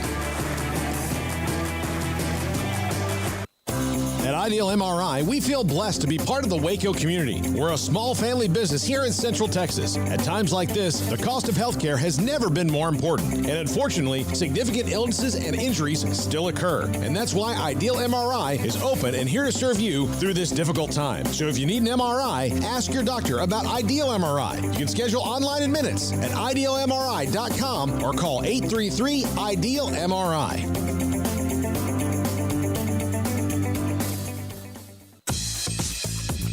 Baylor Scott & White Southwest Sports Medicine and Orthopedics, the team physicians for Baylor Athletics, diagnosing and treating all sports-related injuries, including concussions. These specialists also provide orthopedic services for athletes and non-athletes alike, whether it's knee or shoulder pain, a wrist injury, orthopedic spine care, and even an arthritis and total joint clinic. Trust the doctors Baylor Athletics trust. Baylor Scott & White Southwest Sports Medicine and Orthopedics wants to get you back in the game. Waco Custom Marketplace, 425 Lake Air Drive in Waco, is your holiday item superstore. Half spiral hams, 8 to 10 pounds for $4.45 a pound. Pit hams, 12 pounds for $4.45 a pound. Bone-in hams, 18 to 22 pounds for $3.40 per pound. Whole raw turkeys from 12 to 16 pounds for $2.50 a pound. Whole smoked turkeys, that's smoked turkeys at 9 to 12 pounds for $3.75 a pound. And mini pit hams, 6 to 8 pounds for $5.99 a pound. And don't forget, they have full service butcher shop where you can find what you want: pork, poultry, seafood, and beef. And I bring up the beef because big beef tenderloin or a prime rib. Brian Bauer and the Bauer family, full service bakery with fresh baked kolaches every morning and bread and cold beer and wine. Tailgate needs from pellet fuel to charcoal. Waco Custom Marketplace and the holiday items, 425 Lake Air Drive in Waco. This is 365 Sports. Text us at 254-339-1122. The text line is sponsored by Riverbend Liquor and Wine, with the most extensive variety of craft beer in Waco. A hidden gem on Lakeshore Drive and 19th Street. Cowboys in Miami coming up this weekend. Buffalo was a disaster in a lot of different ways. It did not go well, but they had been on such a hot streak, and Philadelphia losing, that also gives Dallas still that tiebreaker as of now with 3 weeks left to play. Mickey Spagnola, DallasCowboys.com. We're going to get back to college football discussion a little bit after the 10 o'clock Central Hour. Mickey, is this going to be a 50-45 game with the way these two offenses can go up and down the field? Well, it very well could be a track meet. You're exactly right, because Miami scores a lot of points. The Cowboys score a lot of points at home, right? Not so much on the road. I just figured out after they scored 40 in the season opener at the Giants on the road, by the way, the next 6 road games, they've averaged 16 points a game. So, and that includes a 33 right in there. So, yeah, they've got to be able to pick up the pace, and it has to be a much better offensive performance than it was in Buffalo. You know, what happened in Buffalo, I think we all got, focused on the fact that they gave up 266 yards rushing. And it's like, okay, fine, but that shouldn't affect what you do on offense, only scoring really 3 points when the game was on the line. So offensively, they've got to be much better against Miami if they're going to keep pace. All right. The Dolphins have, obviously, Tyreek Hill, who did not play last week, so that'll be interesting if he does, because he is as, I guess, electric as anybody in the game. But they do have others, Waddle, etc. But they also have Raheem Mostert, who has 20-plus rushing touchdowns. So are they a team that throws it well or a team that runs it well, or both? I think it's both, David. I was shocked when I saw Mostert's stats. And then you throw in Achane. Yeah, the A&M kid. He's averaging 8.5 yards a carry, by the way. Yep. And so, yeah, it's a pretty electric offense. But, when we think about it, that's what we're talking about. Well, I wonder if they're talking about, okay, what do we do with CeeDee Lamb, who's got 103 receptions from a reception standpoint, second most in the NFL next to Keenan Allen. I believe he's fourth in receiving yards with 1,300. He's only 8 behind being in second place. So, the Cowboys got some stuff too that they got to worry about. So that's why, what you said to start might be pretty accurate, because the Cowboys have been known to, be able to throw the ball. Now, they've only been, I think, okay running the ball. And to me, maybe the biggest separation against two teams that are 10-4, two teams that are leading their divisions, two teams that, need to be good down the stretch here. If they're going to have a chance at winning, their divisions, two really good quarterbacks that are, second and third in the quarterback rankings right now behind Purdy. They've got a lot of similarities, but the one thing that is different is they run the ball awfully, awfully well, and the Cowboys are only 19th in the league in stopping the run. And so, to me, that could be the deciding factor in this game. If Miami's able to run the ball that well, or if the Cowboys can figure out how to stop them running on the edges, what Buffalo did and gave them a pretty good blueprint going into this game.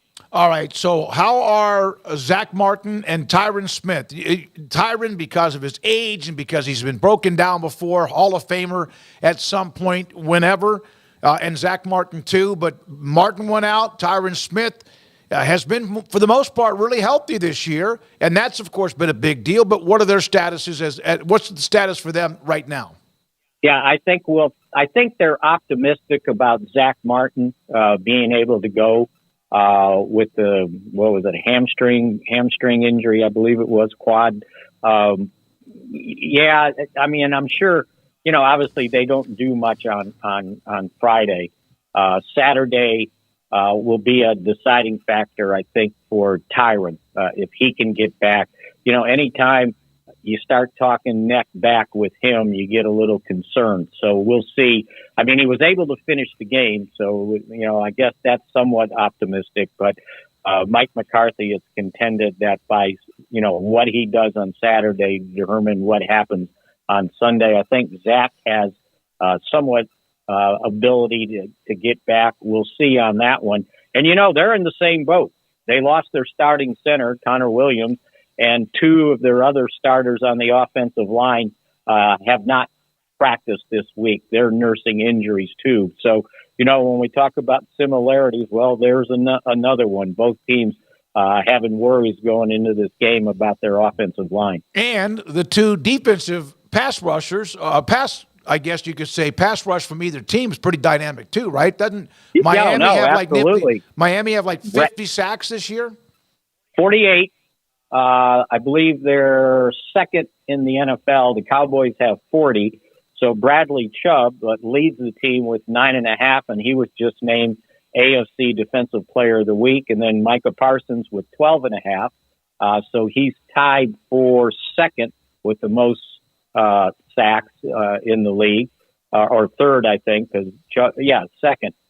Chubb's got 9.5, but they got four guys that have at least 6.5 sacks. So they've been pretty good on that defensive front. And, the Cowboys haven't been bad with the 40 sacks. So, another similarity.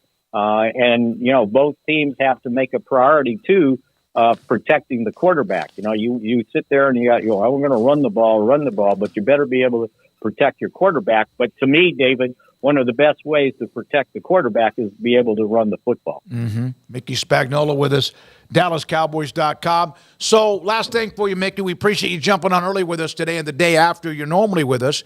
So they got thumped, no doubt. Buffalo beat them up, and Buffalo, their record is deceiving. They've played a hell of a schedule.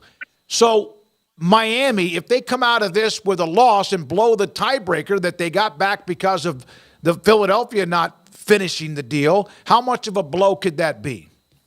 For Dallas. Cowboys for Dallas.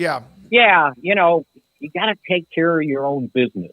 There's only so much help you can count on from the rest of the league. And, I went through the tiebreakers and just to see if both teams win out, if the Cowboys and the Eagles win out and they both finished 13-4, you would have to go to the fifth tiebreaker to break the tie, which would be strength of victory, meaning if you add up the teams you beat, their victories, who's played the hardest schedule, and Philadelphia would eventually win that if it went that far. So can't afford to lose. because then if you lose one, then somebody else has got to help you to maintain that tie. Mickey, Merry Christmas, sir. And we're off next week. Happy New Year as well. And next couple of games, obviously interesting with Miami. Detroit, thanks for your time. We appreciate you, buddy. Good to be with you. And Merry Christmas to you guys. And go Missouri Tigers in the Cotton Bowl. Hey, what a nice – I still don't think they're getting enough attention. At 10-2, they played Georgia well. They're good. And you get to watch them in your backyard. I'm just hoping that more guys from Ohio State decide not to play in the game. I don't know. Craig was even bringing this up. Thanks for your time, but bowl games, do they have enough players to play where you even count the wins or the losses? If you win, hell yeah. If you lose, you're like, maybe not. All right, when we come back, John Kurtz covers K-State. We'll have him on. Chris Kleiman and company getting ready for their bowl game. Mentioned last night that USF hammered Syracuse. There's also a game today. We'll get to that and more, some of the Big 12 schedule. But John Kurtz on K-State trying to wrap up their year. How would he label it? And his thoughts about what's happening with FSU, the ACC, and could there be some shrapnel that's headed to the Big 12 because of it? This is 365 Sports. Petty Clinic, lowt.com. Dr. Kent Petty can help you become the high-performance man you want to be, used to be, need to be. Hey, 1 out of every 3 to 4 men have symptomatic issues of low testosterone. It's just you might be that person. Some battle even, unfortunately, like heart disease from hereditary issues. Some battle what could be high blood pressure, cholesterol. It's part of life. And then some, you might be battling low testosterone as you get older. Not probably when you're in your 20s or even 30s, but maybe it starts to dip a little bit. And when it does, you'll know because your sleep habits aren't the same. Your sex drive is not the same. Your energy and focus is not the same. And that could be an assortment of other reasons. But one of the reasons could be your testosterone. That's part of low testosterone. And so if that's the case or you feel like that might be happening, I'll help you out here. Dr. Kent Petty, Petty Clinic, lowt.com. Contact the email, phone number, top left-hand corner of the website. Tell them I sent you. They will set you up to get your blood work. You go get your blood work. They take care of that appointment for you. You go get your blood drawn. They get the results. Dr. Petty and his staff will contact you if it's too low. And if it is, give you the option of a program to put you and also your testosterone level at a higher level. Dr. Kent Petty and Petty Clinic, lowt.com. Be the man you want to be, need to be, and used to be at pettycliniclowt.com. Oh, Richard Carr, Buick, GMC, how lovely are your SUVs. Oh, Richard Carr, Buick, GMC, I love the trucks you have for me. Strong and tough with luxury, room for all my family. Oh, Richard Carr, Buick, GMC, you are the dealership for me.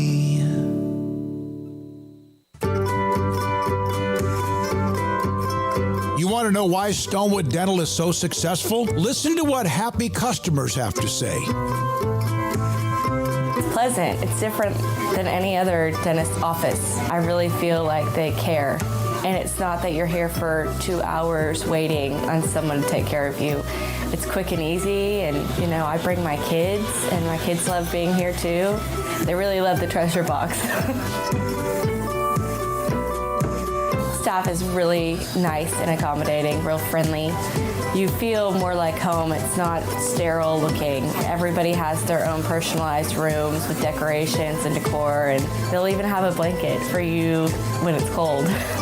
I've recommended people to actually come here, and they are patients now. I really love it here. It feels like family. Learn more, stonewood-dental.com.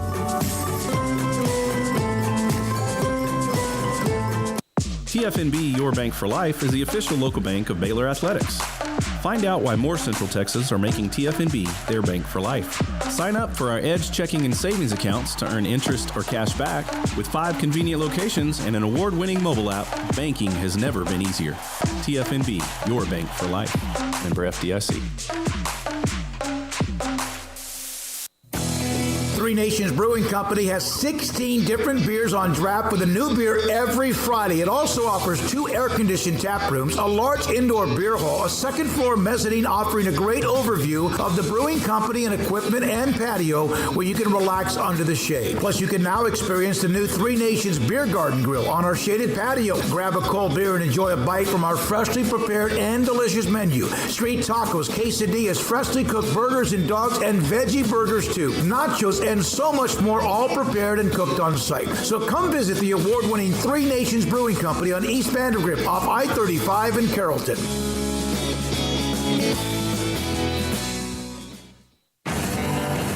Developed by Startup Waco, a nonprofit organization, GXG is a program designed to support the entrepreneurial development of Baylor University student athletes through NIL activations. GXG works with partners and donors to offer a suite of options to student athletes, including connections with local businesses and nonprofits, entrepreneurial development, and other avenues to broaden the NIL profile of student athletes. The program helps student athletes maximize their platforms and offers a comprehensive support system for them to create and grow new businesses that not only benefit themselves, but also uplift the local economy. Fans who wish to support student athletes can donate to GXG via the GXG NIL Fund, BaylorBears.com/GXG. Donors may wish to support the general fund or direct funds to specific sports. Oversight of the NIL Fund is managed by the Board of Directors of Startup Waco and the Baylor NIL Advisory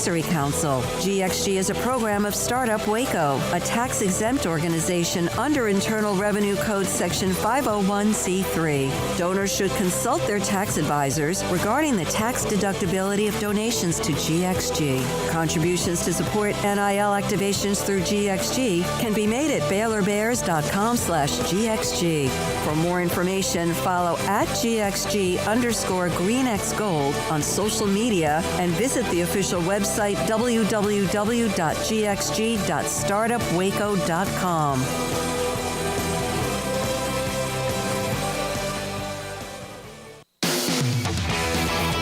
This is 365 Sports, powered by Sikkim365.com. The 4 o'clock hour is sponsored by Boozer's Jewelers, the wedding ring store, specializing in custom jewelry and repair, all in-house. Now here's David Smoke and Craig Smoke. What a day it's been. Yesterday, of course, you wake up, it's the FSU having a board meeting. They have made a decision on what they want to do moving forward. We'll have that for you in just a moment. Also, last night, the Pac-12 coming to a truce. Washington State, Oregon State protected a lot of what they're going to get, even all of what is a part of the Pac-12. The other 10 get to walk away, give up some money from 23-24, but eventually move on in that particular way. We're going to have John Kurt from the KC Sports Network here in just a moment, but I want to put this note up that's from the Florida State's Board of Trustees meeting. From Brandon Marcello. 1 second. Hang on. Okay. 1 second. All right.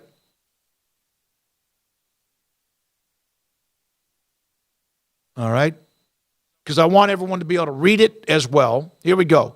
Florida State's Board of Trustees unanimously approves motion to file a lawsuit against the ACC, challenging the grant of rights. The university's counsel will file the lawsuit in Tallahassee Circuit Court today.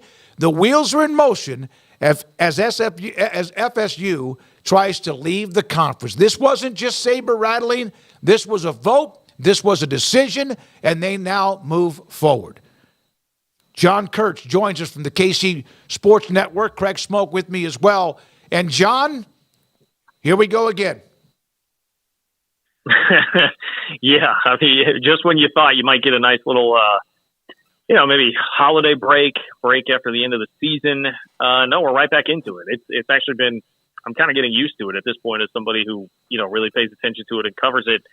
It's like a nice flow. You get the in season and you go straight into realignment season. There's just no break for anybody at all. But I mean, we shouldn't really be surprised, right? I mean, Florida State they've made it pretty obvious throughout this entire process. They're very serious about this. And although a lot of it to me seems kind of like a toddler complaining at the checkout line that they're not being given the candy bar that they want, it may work. I mean, I don't know. Like realignment has been a a crazy deal, and I certainly see some of the arguments that they are making, particularly that they maybe got bullied a little bit by ESPN into this. But at the end of the day, like, I don't know if they still signed on the dotted line. It's going to be really convoluted. I think that's the thing that I guess maybe is good for us that are in the content game as far as this goes, or they're just really interested in this. It is going to be fascinating, absolutely fascinating to see how this plays out. But I would just kind of close by saying that the fact that so much of this is occurring on literally the Friday before Christmas tells you, one, just how serious Florida State is about this, and two, just how little they care about the ACC at all. I mean, you have to really not like somebody and be upset to be doing all this on December 22nd. So, I mean, hey, cheers to Florida State on that front, I suppose. Yeah, no doubt. John, there's obviously just so much going on when it comes to the realignment, as you referenced there. Out west, we got the decision yesterday where the Pac-12 saga has come to a close, it seems. Oregon State, Washington State coming to an agreement with the other 10 schools, and some of the details still to be figured out, but they basically got what they wanted in the end, and now they can move forward with their various arrangements and what that looks like in the next couple of years. And now we've got this situation with the ACC. I'm not asking you to necessarily predict, because none of us know how any of this is really going to fall, but from a Big 12 perspective and from your own personal perspective, what are you hoping? What are you thinking when it comes to the Big 12 and kind of sitting back right now? Do you have any personal preference on what kind of a move you'd like to see the conference make, depending on how some of the chips may fall here over the coming years with the various storylines? Yeah, well, first of all, just like selfishly as a Big 12 fan and a fan of a school that has always been in a position that doesn't have many options, I am glad that things seem to be settling down for Oregon State and Washington State a little bit here, because I certainly feel for them and have a lot of empathy for them in the position that they're in. And so I'm glad that, I mean, they clearly have the superior case and all of that. So I'm very much glad that it now seems like the other 10 are just going to kind of back down and give Oregon State and Washington State the easiest path forward possible from where they sit right now. As far as the Big 12 goes, like, I think it's a time to be just kind of aggressively waiting in the wings, like aggressively lurking, I guess is how I would position what I think the Big 12 should be doing right now. And I'm quite confident that Brett Yormark is absolutely going to be doing some lurking now, waiting for things to fall apart to scoop up what you can. I know that Brett McMurphy, he was the one guy to float out yesterday that the Big 12 could be a possibility along with the Big 10 and the SEC for Florida State. I mean, I really failed to see how Florida State would be this aggressive in doing all of this, pay whatever it is that they're going to have to pay, which seems like it's going to be like a 9-figure penalty, even if they get that reduced some. I have a very hard time seeing them doing that to come to the Big 12 to make marginally more money. I mean, I don't know what that would wind up being, $5 to $10 million a year more, maybe. If they were going to come to this league, they're going to be in the Big 10 of the SEC, I think, pretty much come hell or high water. So you turn your attention to, Dan Wetzel pointed this out, but it's something I've been talking about for a while. Like, Brett Yormark loves basketball. We know that. We know that he's been working on a plan to decouple the basketball rights eventually and make more money that way. And feels like perhaps that's a market inefficiency right now is the basketball part of this. Well, if you're talking about being able to land Louisville and Duke out of this from the ACC, and you compare that with what you have right now in basketball, and we'll see what happens with Gonzaga. I know, they just added Oregon State and Washington State, it sounds like, too, for basketball. I don't know if that will have much of an effect there at all. But he's talking, he could potentially put together like an absolute superpower basketball conference here. So I'm sure he is going to be having his eye on that. And I definitely like the idea of that. And then, if it's like a Pitt, Virginia Tech, NC State, schools like that always seem to be borderline whether or not that they get reshuffled into the Big 10 or the SEC out of all of this. But if those sorts of schools are going to be there, yeah, this to me has been the idea the entire time. You try to position yourself as the third strongest conference out there and be the landing spot when everything else blows up. And right now, Florida State has their hand on the TNT. They've got their hand on the dynamite, ready to just blow that whole thing up. So I think you just be waiting there with a parachute, ready to take everybody in that you think is worthy of coming to the Big 12. Yeah, and you don't want to see a conference struggle, but I mean, the Big 12 is not like they haven't had some scars. They always seem to be like a cat with 9 lives. The ACC now looks, they really, how desperate must they have been? And, the question is, why would they have done this? Bob Thompson, I just sent a note to him because we brought this up to Bob yesterday about the opt-out. bizarre to me that they would let it be in that agreement. They must not have been sold on whether or not the ACC network would be successful. Bizarre that the ACC would let it in. ESPN must not have been sold on the fact the ACC network would work. He also mentioned ESPN has to be almost pissed off right now because of that news being mentioned by Florida State today, because now it is a war between ESPN, not the ACC, but also their future with FSU. Yeah, I mean, there's a lot of stuff with that. I mean, you're right. ESPN does have to be sitting back, like really Florida State. But again, nobody should be surprised. Like, Florida State is the embodiment of Florida Man. Florida Man's going to be on bath salts and do a lot of crazy stuff. So that's kind of where Florida State is at right now. But yeah, when you talk about, the news that, hey, the contract actually really only goes through 2027, and then ESPN has the right to extend it to 2036. I mean, we now have that news out there. So that's what I'm talking about. I mean, it just feels like so much of this is really convoluted and messy. And I think for Florida State, the correct strategy probably is to muck it up as much as possible, right? Like, throw as much mud as you can out there, which would be dropping little bits of information like this, and see what comes out of it. Because the basic optics of it are, look, Florida State signed this contract like everybody else did and got locked into it. What is their case really? And if that's what you're looking at, you don't have like the conventional way of going about doing things. You've got to do it in a more unconventional way. And Florida State, that is fighting dirty, getting this information out there and trying to make the best of it. And I think that's kind of the strategy I expected them to take the whole time. And today was just like a magnum opus of it, with everything that was coming out in those board meetings. I mean, it is crazy. One of my favorite tweets from today was from John Wilner, who said that in terms of watchability, Florida State board meetings, and then like 8 greater than signs UC Regents meetings with everything that he was having to watch with the Cal Regents going on with UCLA and Cal in that battle. And that is just so true and so emblematic of the cultural differences and just everything between Florida and California. So I just say pull up some popcorn at this point.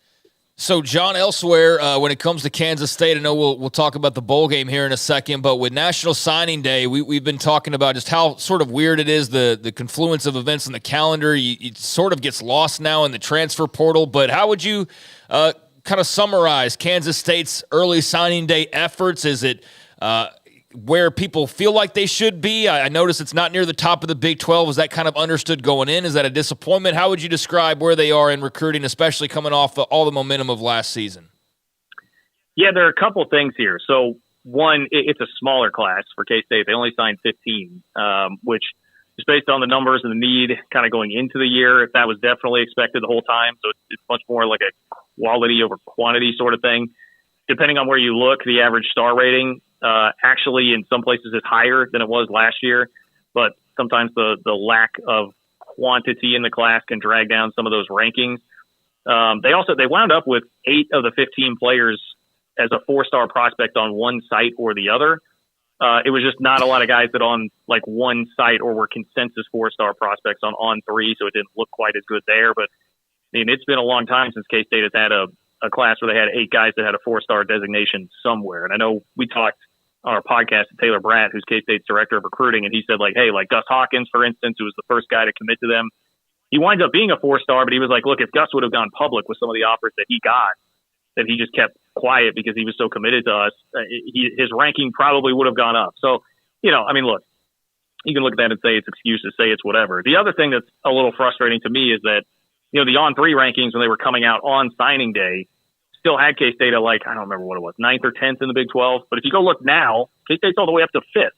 And a part of that is because on-3 was dragging their feet on ranking the JUCO players. And K-State had a couple of huge JUCO gets, one at safety that, potentially is a Kobe Savage replacement, and Malcolm Alcorn Crowder, who's a huge defensive end that they really needed and won a recruiting battle over Florida in particular, but others. That was a huge get for them. They get ranked, and all of a sudden the class starts to shoot up a little bit. So they're actually now 5th in the Big 12, if you go look at on-3 right now, at least as of last night when I was looking at it. So I think it's fine. They were chasing some really big fish. Michael Boganowski was one of the best players in the state of Kansas from nearby Junction City. Came down to K-State in Oklahoma, and he chooses Oklahoma. That was a tough pill to swallow. K-State really wanted him, talented linebacker. Good news there. K-State's got a really, really deep linebacker room right now. The other one was Grant Bricks, offensive lineman from Nebraska.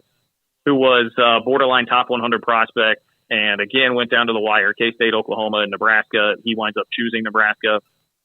That was a tough one to swallow, but K-State had, I think, arguably their best offensive line class ever, if you look at who they got. I already mentioned Gus Hawkins, who's a 4-star prospect. Caden Massey from Kansas picked K-State over Oklahoma and Nebraska. So they did win a couple of recruiting battles there against those schools. So it kind of just comes back to, again, quality over quantity. Yes, you would have liked to have gotten some of the more high-profile guys. Jason Ross is another one, defensive end from Kansas City, that they were in probably the top 3-4 and coming down to the wire, but Nick Saban started showing up at his high school within the last couple of weeks, and lo and behold, he chooses Alabama. It's tough to fault them too much for that. So if they would have landed one more of those really big fish that they were chasing, I think he would have felt a lot better. But now they're gearing up for a huge year in 2025 because the state of Kansas has about 7 or 8 prospects who are going to be 4 stars or better. K-State feels like they're in a really good position for a bunch of them, but I know behind the scenes what's happening right now is that Chris Kleiman and Gene Taylor in particular have gotten completely on board with NIL and how important it was. Mm-hmm. And it's been a little frustrating, I think, for K-State fans. Jerome Tang has fully embraced the importance of it, goes out and campaigns. He was just doing it a couple of nights ago, meeting with a bunch of donors and fans, preaching the importance of NIL. I think Chris Kleiman has been more old school, dragging his feet on that a little bit. Gene Taylor hadn't totally, they'd still been leaning almost more toward like, hey, donate to the Ahern Fund, which is like money that they can take for facilities and stuff like that. I got to give a shout out to my guy, Curry Sexton, former K-State wide receiver. He had a 1,000-yard receiving season playing with Tyler Lockett. He now heads up Wildcat NIL, and he's done a great job pushing the importance of that and organizing and helping to push Chris Kleiman and Gene Taylor to the point that they're at right now. And I think Kleiman looked at it and realized, like, hey, we've got a huge 2025 class here that could really make or break the next couple of years of the program. You've now got Kansas. That's a much bigger factor in all of these recruitments that was not the case a couple of years ago. So they're really stepping up the NIL game and going to make a big push at this 2025 class. I think it is going to be a really, really pivotal class for K-State and Kansas in state. And so that's the next thing really on my radar recruiting-wise. Well, yeah, and then, of course, in that same area, what Rule's doing at Lincoln, you mentioned that they beat Nebraska on a few of those recruits. Baylor is kind of in that same boat, but slightly maybe ahead of what K-State is now doing because they seem to have gotten involved for this season, but heavily involved when it comes to the class of 2024. So, 8-4, NC State, the bowl game. How would you describe, based on K-State winning the conference last year, despite the loss to Alabama in the bowl game, how would you describe this season for K-State and Chris Kleiman? Yeah, it's definitely a mild disappointment for the fans, especially because, you think back to that Texas game. They were really close to putting themselves in position to be in Arlington, just needing 6 yards with a goal-to-go situation there in overtime. And that obviously really, really stings.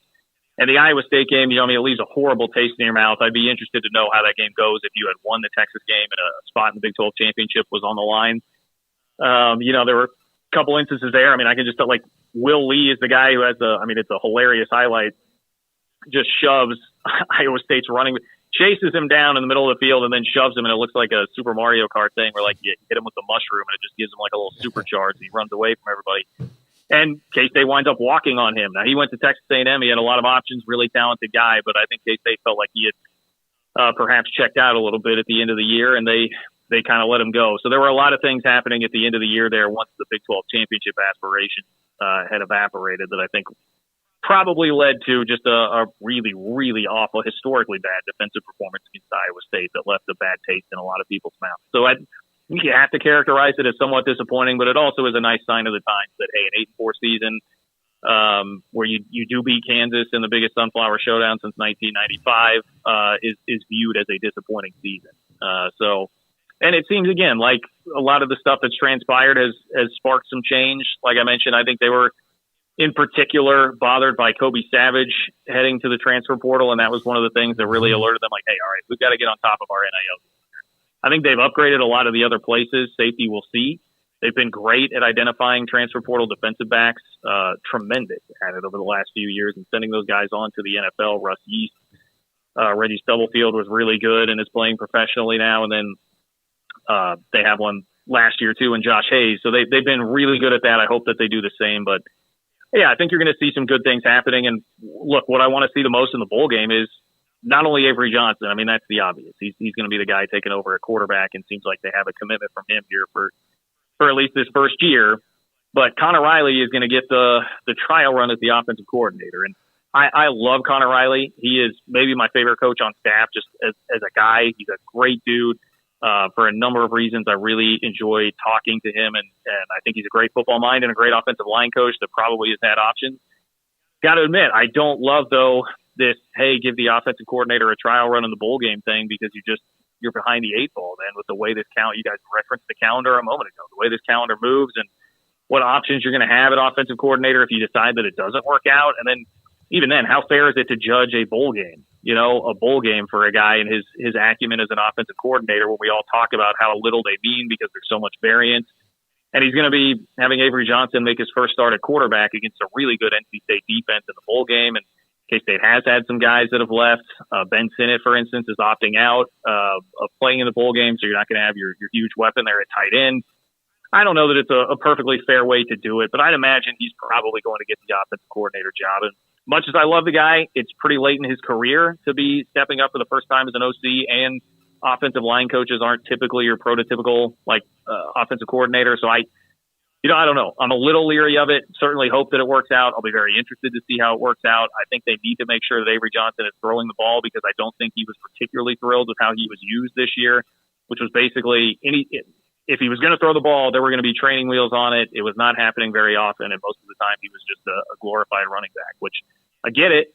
He's incredibly fast and very effective in that role, but I think Connor Riley's going to need to prove to Avery Johnson, like, hey, I'm going to have a plan and let you really unleash your arm, because everything we hear, if you watch his high school highlights, you can definitely tell, but everything we hear from inside the program is that the guy absolutely can spin it too. So that to me is the headline of what's happening in the bowl game against NC State.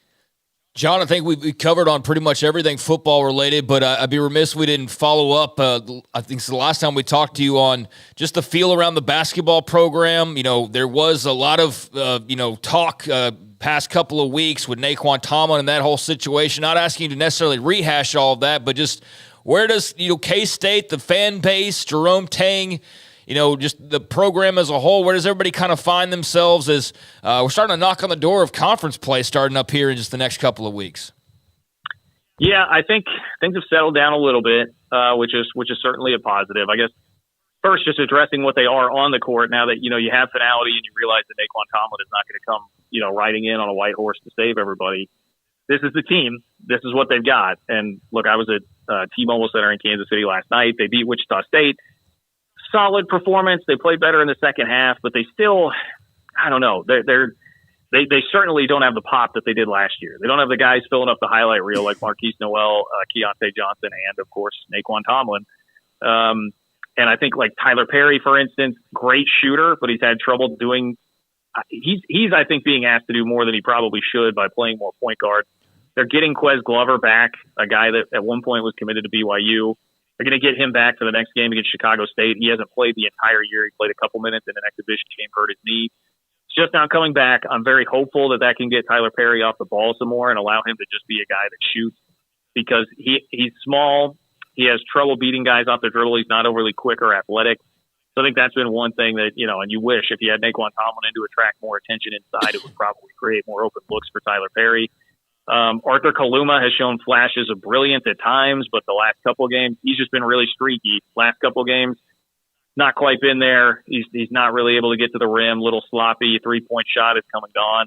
He's the other guy that you're really relying on. Cam Carter, I think, is about as improved as anybody in the league. He is a much different player from a year ago. And it's basically the only guy that can really go create his own shot and create some offense. And so they are relying quite a bit on him too, but he's playing a ton of minutes. So again, getting Quez Glover back hopefully helps, but they need to take another step or two before I will be convinced that they're an NCAA tournament team. I think they have that in them, but just not quite seeing it right now. And I will say the Villanova and Providence wins are aging very well. Villanova, I believe, won at Creighton earlier this week. So I think those are going to hold up nicely. Assuming they beat Chicago State, going 10-3 in this non-conference is what I would have set the bar at going into the year. It's pretty tough, salty non-conference schedule. And if they can get out of it 10-3, you're in a fine spot. Without a bad loss, you're in a fine spot to make the tournament if you can win 8 or 9 games of the Big 12. But I'm still going to need to see them pick it up a notch or two. They did it last year, though. They didn't look great at this time really last year, and they picked it up a notch or two once conference play started. So I certainly believe in Jerome Tang. And as far as the temperature with everything that happened with the university president, Richard Linton, putting his foot down on Naquan Tomlin, and, he has done a lot of lying behind the scenes about that whole situation. He is still not well liked, I think, by virtually anybody there. And I don't think that's going to change, but it does sound like, I don't know if the right term is to say like cooler heads have prevailed, but things have cooled a bit and everybody's just kind of moving on for right now. Long term, I don't know how tenable it will be necessarily, but I certainly feel more optimistic than I did last time I spoke to you guys about something working out there. And again, I think Jerome Tang is someone that's going to be very happy about the fact that K-State has really upped their commitment here to NIL, because he knows he's going to need it. And another thing I will pass along is that through everything that's happened with Richard Linton and some of his really erratic behavior and temper and things that have just boiled over behind the scenes, I think he and Gene Taylor are as close as they've ever been. I feel pretty confident in telling you that it's really brought them together, kind of forged them through fire, having to deal with all of this with the president acting the way that he has. And so there's some hope for you as a K-State fan or someone who wants to see that relationship continue, is that Jerome Tang obviously was very, very loyal to Scott Drew for a long time, and now his direct boss, Gene Taylor, who's the reigning college athletics athletic director of the year, they have become even closer throughout all of this. So there are certainly some things in place that can make you feel a little bit better about the situation. So there's nothing better, John, than when the president, the AD, and the football and men's basketball, with all due respect to anyone else, are all aligned. And so Taylor with the connection to Linton, but also with the fact that he likes Tang likes him and raves about him, and Kleiman, of course, that could have been disastrous. That could have been just an ugly breakup. Everybody eventually goes their separate way, and K-State's right back into like, what the hell do we do now?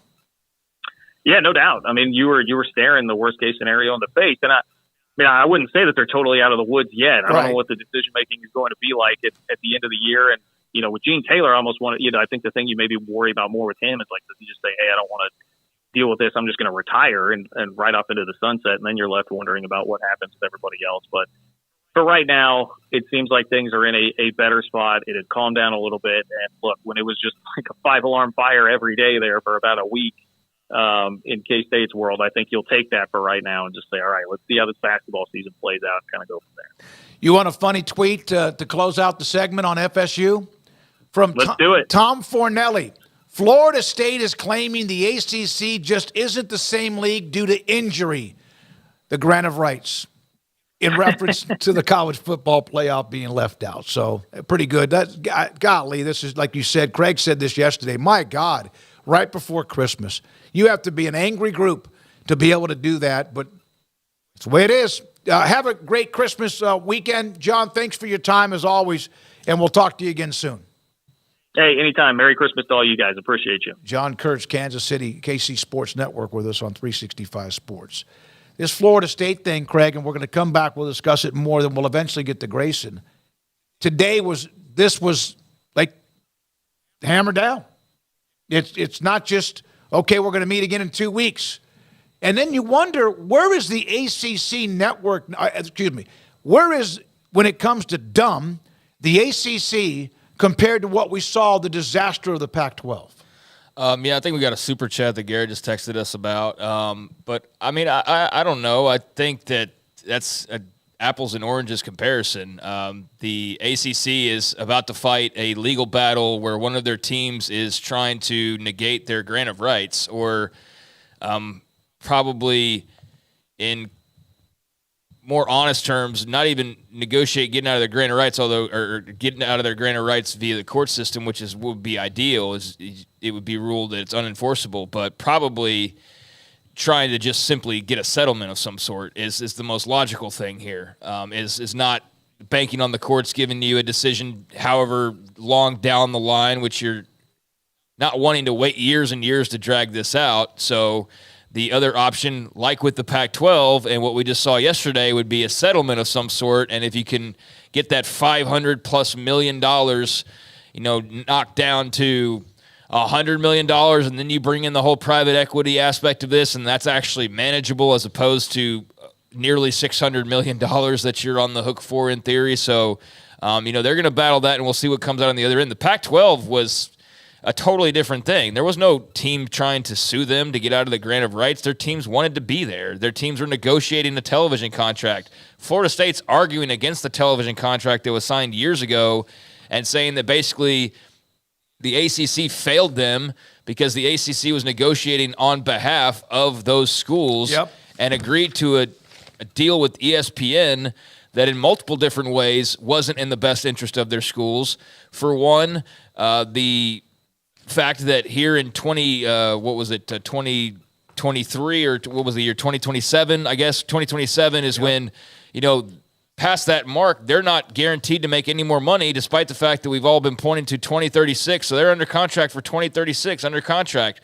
Yeah, but there's, as we learned today, no guarantee, or as we had confirmed today, no guarantee of any money beyond the next few years. Mm-hmm. And so that was the deal negotiated by the ACC. And it also made mention in the Florida State presser, or I guess media session that they had, board meeting, that that's just not acceptable, and that they can't compete at the level that they want to compete at. And so, yeah, I mean, that to me is just a totally different thing. The Pac-12 schools were waiting for the conference to negotiate their deal and get it done, and they were never able to get a deal done. But it was nothing in, like, bad faith or anything like that. Florida State's saying, yeah, we've got a TV deal, but our TV deal isn't satisfactory, and you didn't negotiate it in good faith, and ESPN basically forced you into you better do this or we're backing off and you're not getting anything. And the ACC agreed to it and agreed to a deal now where, yeah, they don't have anything guaranteed beyond 2027, even though they're locked down in theory until 2036. And so it's black and white, but it could end up with the same result, which is, one team opening the door and then a flood of teams following afterwards. But I think it would maybe not result in the death of the ACC, but it would drastically alter the ACC the way that we know it now, because it wouldn't just be one school leaving. It would open the door for every single team to no longer have to worry about the grant of rights. And so I don't know what that exodus would look like, but it's fascinating stuff, and there's a long way to go here. And it's amazing that some of the information released today during this Board of Regents and this live deal was news that a lot of people didn't know about. And in some cases, I saw Brett McMurphy, where Florida State just went online, went to Google, and looked at things like 2013 grant of rights or 2016 grant of rights to get some of this information. And everyone seems to be, why would they have done this? Why would the ACC have done this? In the case of the Pac-12, as far as the give ESPN the opt-out and also not be in control of their own deal, the Pac-12's problem was that they thought they were better than they were, and nobody was smart enough to say, no, we're not, and they let that thing fly out the window. It's another crazy day in college football.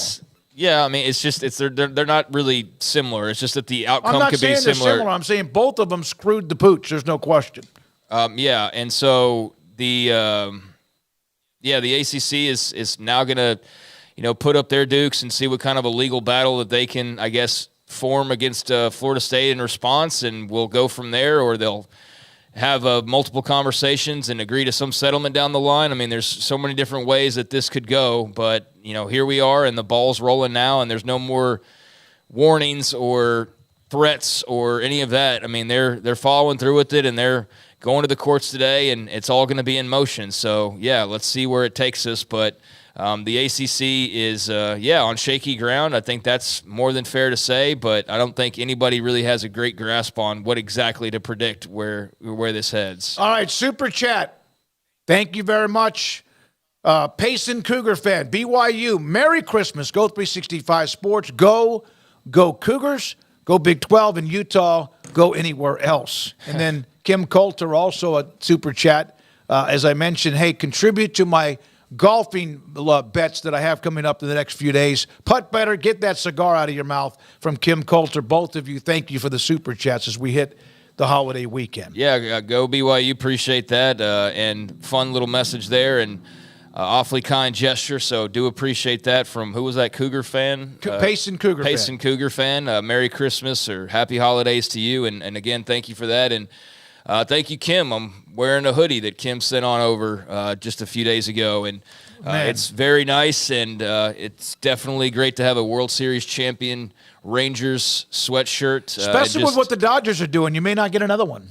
Maybe not. We'll see. Yeah, I think I'll be satisfied with just the one and first time only for right now and not worry too much about how many others they get because they're the current World Series champions. So I'm going to enjoy that for as long as possible and not worry about number 2, 3, and all that beyond. But it's great to be able to wear it rather than, simply an ALCS or a division championship or a World Series runner-up like it would have been for so many years. They're the champs, and it feels good, and this sweatshirt feels good. So thanks, Kim, for the Christmas present. I really appreciate it. Tyler Hartsock, we finally seem to have the proper format, the playoff format going forward, but now the conferences are all jacked up. Laugh out loud. Great point. When we come back, Grayson Grundhafer on Baylor in the week that they've had, from what they've added in the transfer portal from the junior college level and also on National Signing Day, and what else maybe is around the corner. Connor Cole, Super Chat, Merry Christmas. As a Bearcat fan, I'm loving this. Getting more teams in the East would be nice. Go Bearcats. Thank you very much for that. Yeah, go Cincy, go Bearcats, and excited to see what they can do in basketball this season. I don't know, quite what the expectations are, but football-wise, we're going to be paying close attention to what they got geared up this offseason, and we'll be excited to talk about the Bearcats more and more as, who knows what's coming down the pipeline, but we're definitely not going to forget about the new teams and this still being in the midst of their first year. I think that kind of gets lost, almost like we've flown past that already, but we haven't forgotten about that, and I definitely love having the Bearcats as a part of the audience as well, so thank you. One more thing on the FSU show memo. FSU Christmas present to the ACC. Merry Christmas. Remember who was the head of the bowl committee or the college football playoff committee, the president or the AD, at North Carolina State. When we come back, Grayson Grundhafer around the corner, Paul's Top 5 at about 11:15 or so. Garrett Ross, Craig Smoke. I'm David Smoke. Thanks to those of you today who are joining us early, and this is 365 Sports.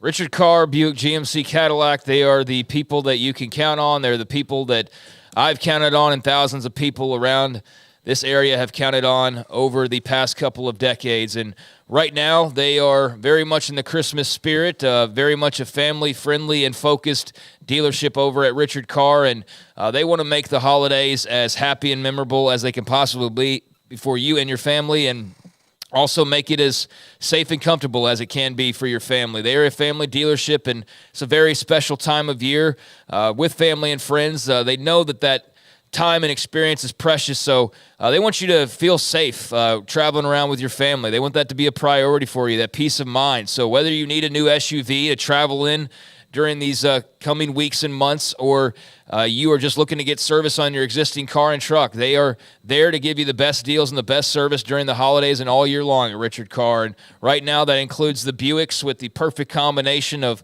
first-class luxury and value like no other SUV. Ranked number 1 overall brand for new vehicle quality by J.D. Powers, Buick offers amazing value.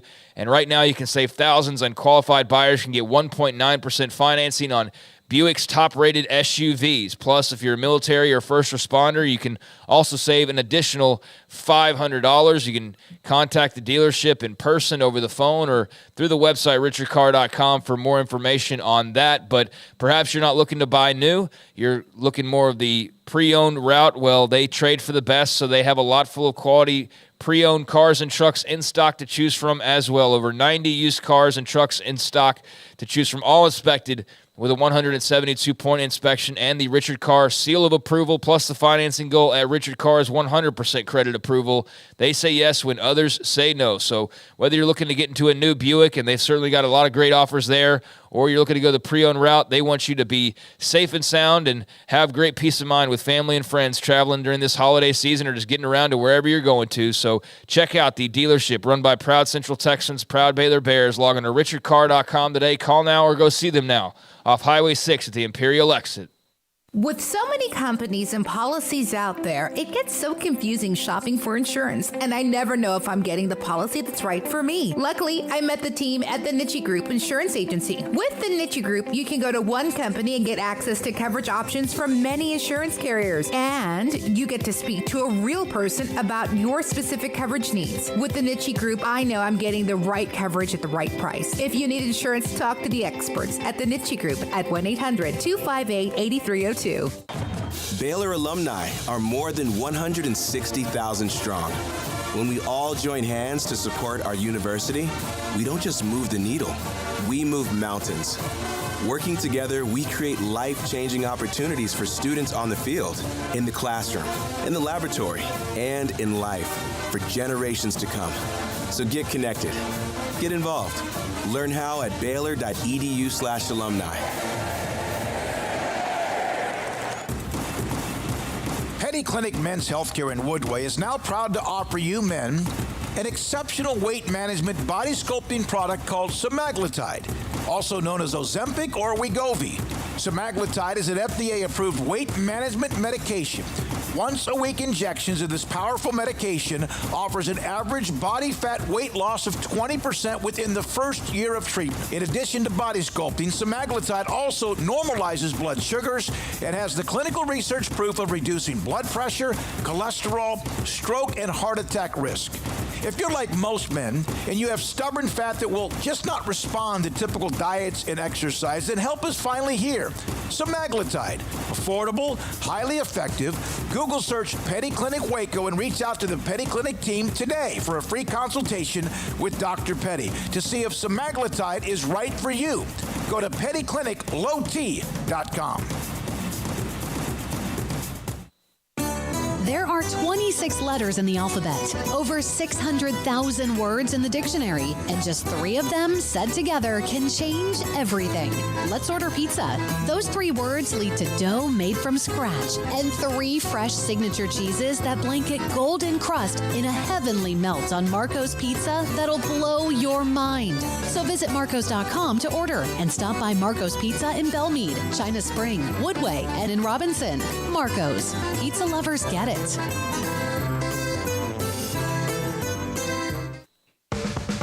365 Sports is turbocharged by Unite Private Networks. Find out more at uniteprivatenetworks.com. Grayson Garrett, working on, got him? Okay. Hey, by the way, tonight, the last game ever, men's or women's basketball at the Farrell Center. They'll shut it down against Mississippi State. Baylor has been bruised with the loss to Michigan State when they were battered, and against Duke when they seemed to be in pretty good shape. About 8 minutes left in the game, and then poof, Duke couldn't miss, Baylor couldn't stop, and also couldn't make any shots. 6 o'clock tonight at the Farrell Center, Mississippi Valley State and Baylor. Mississippi Valley State has not won a game, so Baylor closing out the Farrell Center, and around the corner, the opening of the Foster Pavilion, just on the other side of the Brazos River from where we are in Caddy Corner to McLean Stadium. Grayson Grundhafer, Sikkim365.com, 365 Sports, with us about what has been the week of recruiting. Grayson, when you look at the junior college, the transfer portal, National Signing Day, your thoughts on how Baylor did with Dave Aranda and his staff? Yeah, I think there's been a lot discussed about the 2024 class specifically. And, I'm not going to sit here and say that it is, this crown jewel of a class. I mean, it's ranked, outside the top 60. And frankly, for the most part, Baylor classes shouldn't be ranked, that low. And I think most people would agree with that. But I also think, you look a little deeper into the situation that has occurred for Baylor over the last year. And it kind of paints a different picture, right? So I know everyone's seen all these graphics. Baylor ranked 16th according to On3 or whatever in the conference. And if you do it by average, Baylor is much closer to the middle of the conference by average recruit rank. But Baylor took a much smaller class this year. And the reason for that is that you saw the team this year. You saw a lot of young guys that really performed pretty well, or at least showed flashes of maybe what they could be in the future, even though obviously they weren't winning games. And you go, okay, so they got these young guys, they got this young core that they feel good about. And then in order to get better for next year, in order to take that step forward, they have to add guys who are more proven and older and can come in with experience and past production and things like that. And so because of that, you're seeing this kind of shift in philosophy where Baylor's only going to take, maybe 13, 14, 15, 2024 guys, and then focusing a lot of their attention on the transfer portal, which I think is definitely going to reap rewards for Baylor next year, while also, again, developing the younger guys that they already have on the roster. So I think there's been a lot of discussion about that, and I think there's a lot of nuance to it, even though, I know the class rank isn't where people would want. Now, as far as what Baylor's done so far, I mean, you look at Daquan Finn, a quarterback, from Toledo, who Baylor needed to come in. They lost Blake Shapen to Mississippi State. They were looking for a quarterback who fit what Jake Spavital wanted to bring in as the offensive coordinator. And Finn comes in and brings really a lot of the things that you want to see, whether it's, mobility, escapability, the rushing ability, the deep ball down the sideline, along with production. The guy's been extremely productive the last 3 years, and he's just a winner. So you put all that together, and you got to feel good about that position going forward for the Bears. And then obviously Omar Egbedian out of Montana State really coming in to reinforce the offensive line. And he really gives them a stable presence and a guy who's going to be just a road grader. I mean, the guy can move people, and Baylor didn't move many people last year. And, this was a guy who was ranked, I believe, a 4-star the morning before he committed to Baylor. And then by the afternoon, he had been dropped to a 3-star. So, take that for however you want to take that. But he's a very good prospect and right around that borderline 4-star territory for a transfer. And then obviously Cameron Jenkins from UNLV, who played a lot as a true freshman there. He's the twin brother of Caden Jenkins, and Cameron's going to come in and really add even more young depth to the roster. So I think at this point, Baylor's done a nice job. There's obviously still holes on the roster, but guys, there's a lot of time left. And Baylor's going to move into January with a focus on looking at, different prospects that they haven't gotten on campus. And then, of course, they're going to be able to see new prospects as guys continue to enter the transfer portal every day. So, Grayson, what's the plan of attack with the portal now? I mean, there's some feeling of they haven't been active enough. As you said, though, there's still time, but there's also a lot of guys off the board. What are you expecting? I mean, in terms of the impact needed and the positions needed, and just how do they approach this coming year and trying to redo this roster? Right. So I think it's pretty clear based on the offers that have gone out and based on just kind of the focus of the staff on what positions they're clearly looking at. And I think Jack and star and wide receiver are 3 positions that, haven't been addressed yet. They're absolutely going to be addressed with at least one transfer portal addition at each of those positions. Depending on the quality of, best player available types, I could see multiple, especially at the wide receiver spot. But yeah, those 3 positions for sure. Obviously the offensive line, they're going to take another one, maybe even 2 more, to try to rebuild that group. Specifically they're going to want a guy who's got production already on film and tape that can come in and, you kind of feel good about, right? Going into spring football, you feel good that you have another position, fixed. And so they're definitely going to do that. I think it'll probably be 2 more. I think it should be 2 more, but at least 1 more. Outside of that, though, I've kind of been, the more that I've looked at this and the more that I looked at it last year, Baylor did not take a safety last year, and I'm not including Star in this because Star's more of a nickel, but I'm talking about boundary and field safety, the positions that were played by Devin Lemire and Devin Bobby last year.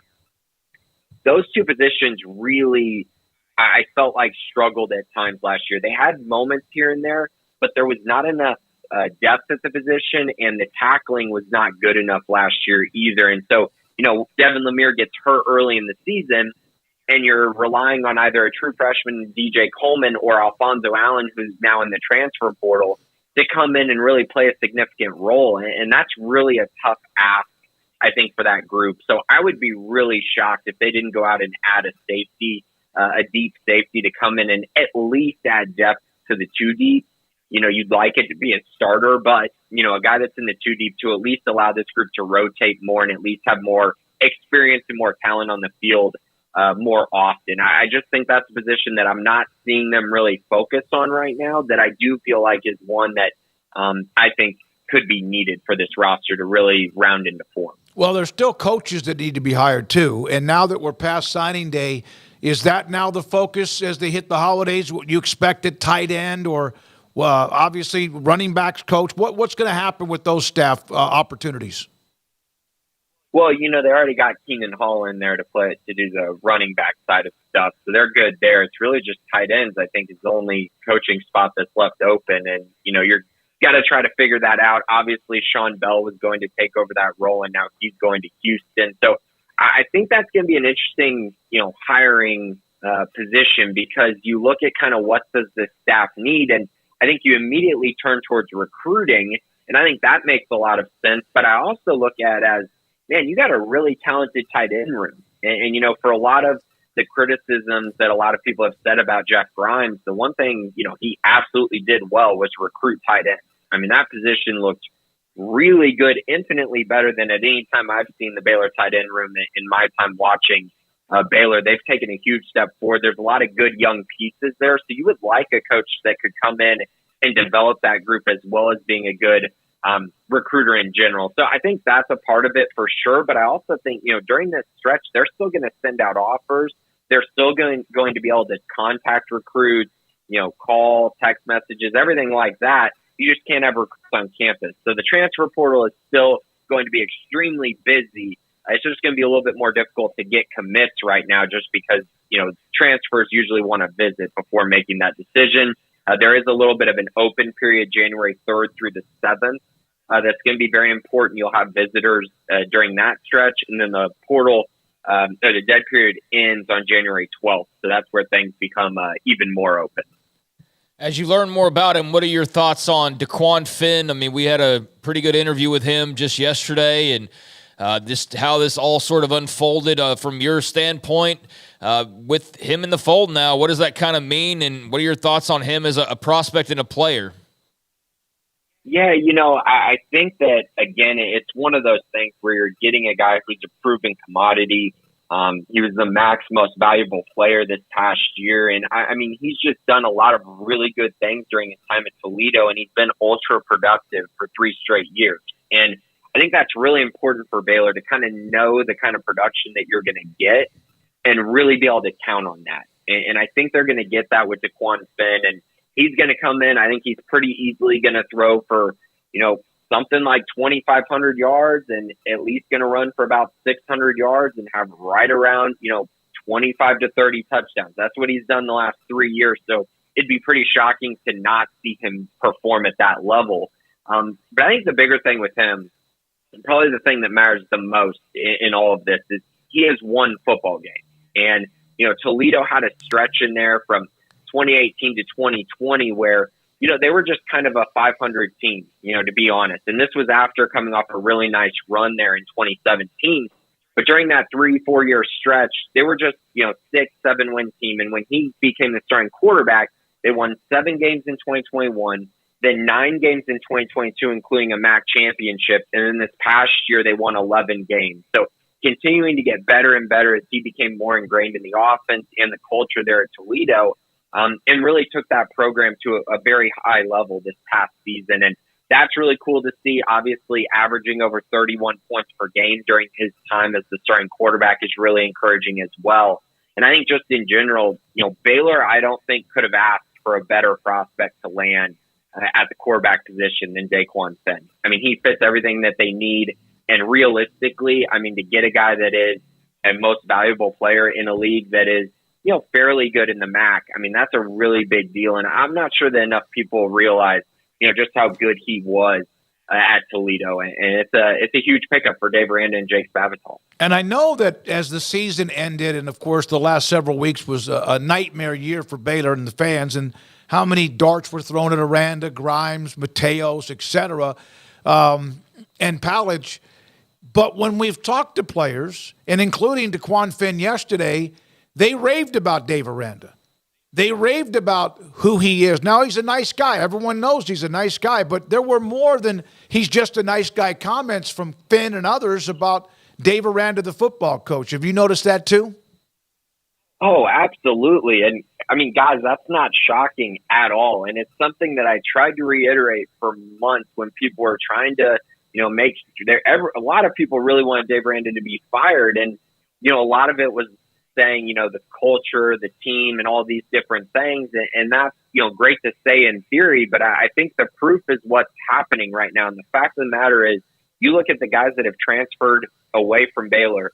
There's only 2 of them that I think Baylor would have wanted, and really there's only one that I think is a significant loss, and that's Drake Dabney, because you replaced Blake Shapen with Daquan Finn. You feel like you at least got to push. I think Finn's going to end up being better than Shapen, but still, like, you look at that and go, okay, he's been able to retain pretty much all of this roster. And if you look back a month ago or 2 months ago on Twitter or whatever, forum that you look at, so many people were saying this roster is going to see a mass exodus. Everyone's going to leave, and all these different kind of horror story takes. And in reality, that has not happened. And that's because these players really do have a lot of confidence in Dave Aranda, a lot of confidence in the entire staff and Baylor as a program. And I think that speaks volumes about the culture that Dave Aranda has instilled there. Now, culture is great and retaining players is great. You still have to go win games. I think we all realize that.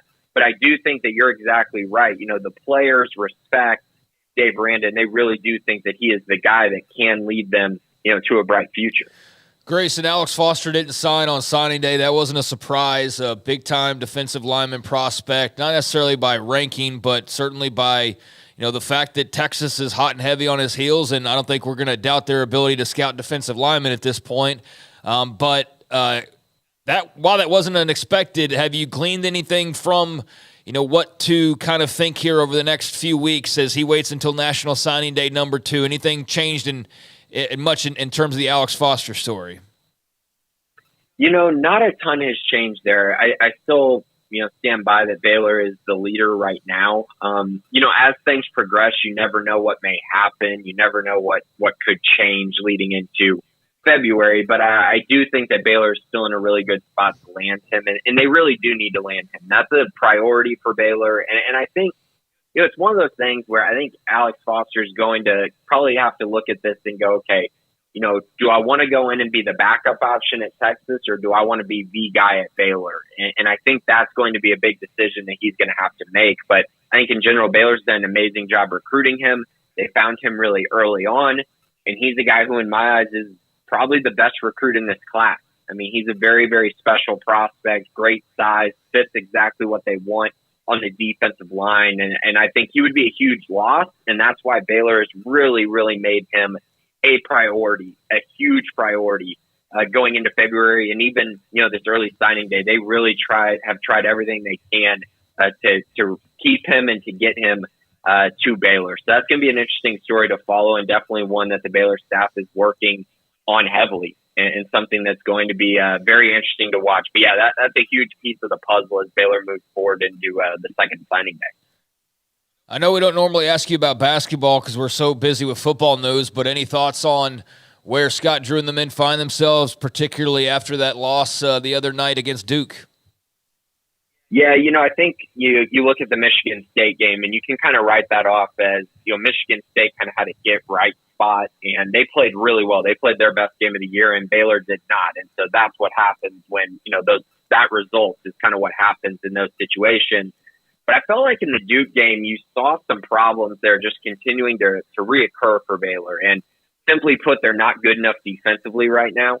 They're not good enough, in my eyes, to make a Sweet 16 push with the defense that they're playing at the moment.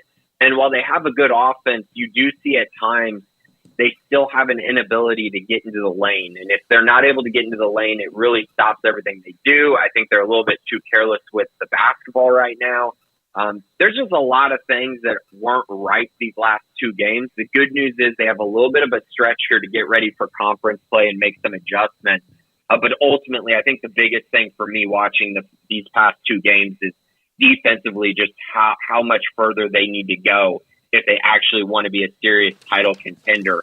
So yeah, that's kind of where I'm at right now. Defensively, just they need to take a huge step forward. And I do want to say, on the flip side, I know we don't talk about women's basketball too much, but they are off to a great start. And Nikki Collin really has that group playing really, really good basketball on the women's side. And so, got to mention them. They're doing a great job heading into the holidays undefeated. And they have a real chance to get back on the top of the Big 12 standing. Hey, Grayson, Merry Christmas, Happy New Year. Thanks for your time on many things from the week that has been busy, Portal, obviously National Signing Day, and much more. Thanks for your time. Thanks a lot, guys. Grayson Grundhafer. When we come back to kind of help wrap this thing up today on this Friday before the weekend of Christmas, there's a note from Ross Dellinger we'll get to on the actual quotes or complaints against the ACC that Florida State put in their legal or their lawsuit, and then a response from the ACC Commissioner Jim Phillips about Florida State and what they've done. That and LSU looking for an offensive coordinator. We'll let Garrett kind of help us with that. A lot to get to. Paul's Top 5. This is 365 Sports. Alan Samuels, Dodge Chrysler Jeep Ram Fiat, they have added the 2024 Ram heavy-duty 3/4 ton and 1 ton trucks to a long list already of Ram trucks that qualify for 10% off MSRP.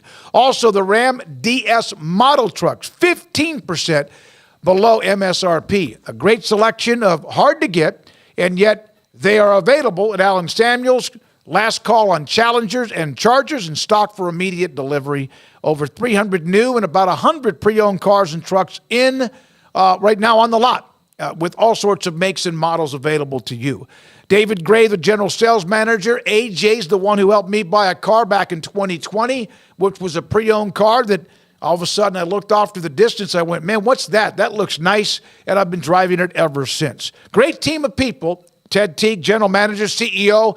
Alan Samuels, Dodge Chrysler Jeep Ram Fiat. Don't forget, if you're a business owner, for tax purposes, get that new vehicle before the end of the year. Alan Samuels, Loop 340 east of 84 in Waco.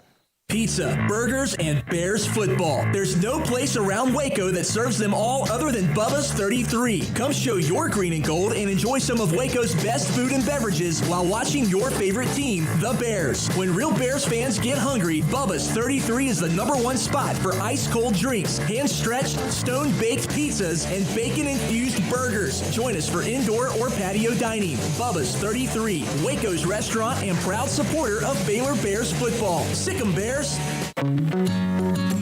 Established in 2007 and independently owned, Alliance Bank Central Texas is committed to helping families and businesses meet their financial goals. From their tellers to their board of directors, they know the importance of superior service and competitive products. Customers have confidence knowing that their financial needs are in good hands. It's your bank, Alliance Bank Central Texas, with 2 Waco locations, 4721 Bosque Boulevard and 191 Archway Drive on Highway 84, and at AllianceBankTexas.com. Member FDIC and Equal Housing Lender.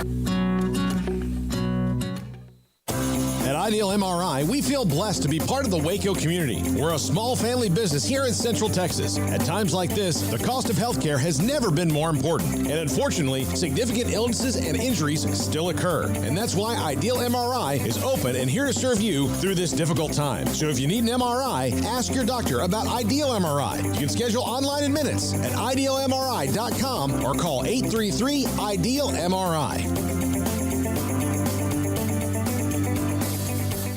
It was broad daylight. I stepped into a gas station for 5 minutes to grab a snack, and just like that, my car was broken into. They made out like a bandit. My laptop, my phone, everything. I called my agent to see what could be done, and he restored my faith in humanity. My claim was processed so quickly, and I was able to recover my losses. Stop by and see our agents at one of our 3 McLennan County locations. Coverage and discounts are subject to qualifications and policy terms and may vary by situation. Stepping into the boots of a U.S. Army officer can add confidence and leadership skills to your son or daughter's career path. See all the things they can achieve in our boots at GoArmy.com. U.S. Army Waco Recruiting Company, 254-598-8131 or 254-776-1543. Developed by Startup Waco, a nonprofit organization, GXG is a program designed to support the entrepreneurial development of Baylor University student athletes through NIL activations. GXG works with partners and donors to offer a suite of options to student athletes, including connections with local businesses and nonprofits, entrepreneurial development, and other avenues to broaden the NIL profile of student athletes. The program helps student athletes maximize their platforms and offers a comprehensive support system for them to create and grow new businesses that not only benefit themselves, but also uplift the local economy. Fans who wish to support student athletes can donate to GXG via the GXG NIL Fund, BaylorBears.com/GXG. Donors may wish to support the general fund or direct funds to specific sports. Oversight of the NIL Fund is managed by the Board of Directors of Startup Waco and the Baylor NIL Advisory Council. GXG is a program of Startup Waco, a tax-exempt organization under Internal Revenue Code Section 501c3. Donors should consult their tax advisors regarding the tax deductibility of donations to GXG. Contributions to support NIL activations through GXG can be made at BaylorBears.com/GXG. For more information, follow at GXG_GreenXGold on social media and visit the official website www.gxg.startupwaco.com.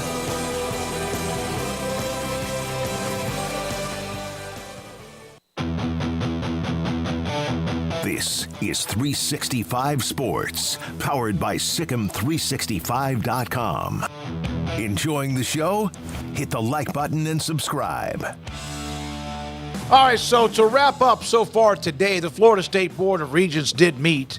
Board of Trustees met, and they have made the decision, and that was announced that they would file a lawsuit. And Ross Dellinger, they filed a suit in Leon County Circuit Court against the ACC, accusing the league of restraint of trade, breach of contract, and a failure to perform. It also challenges the legality of its withdrawal penalties. Now, again, that's the lawsuit.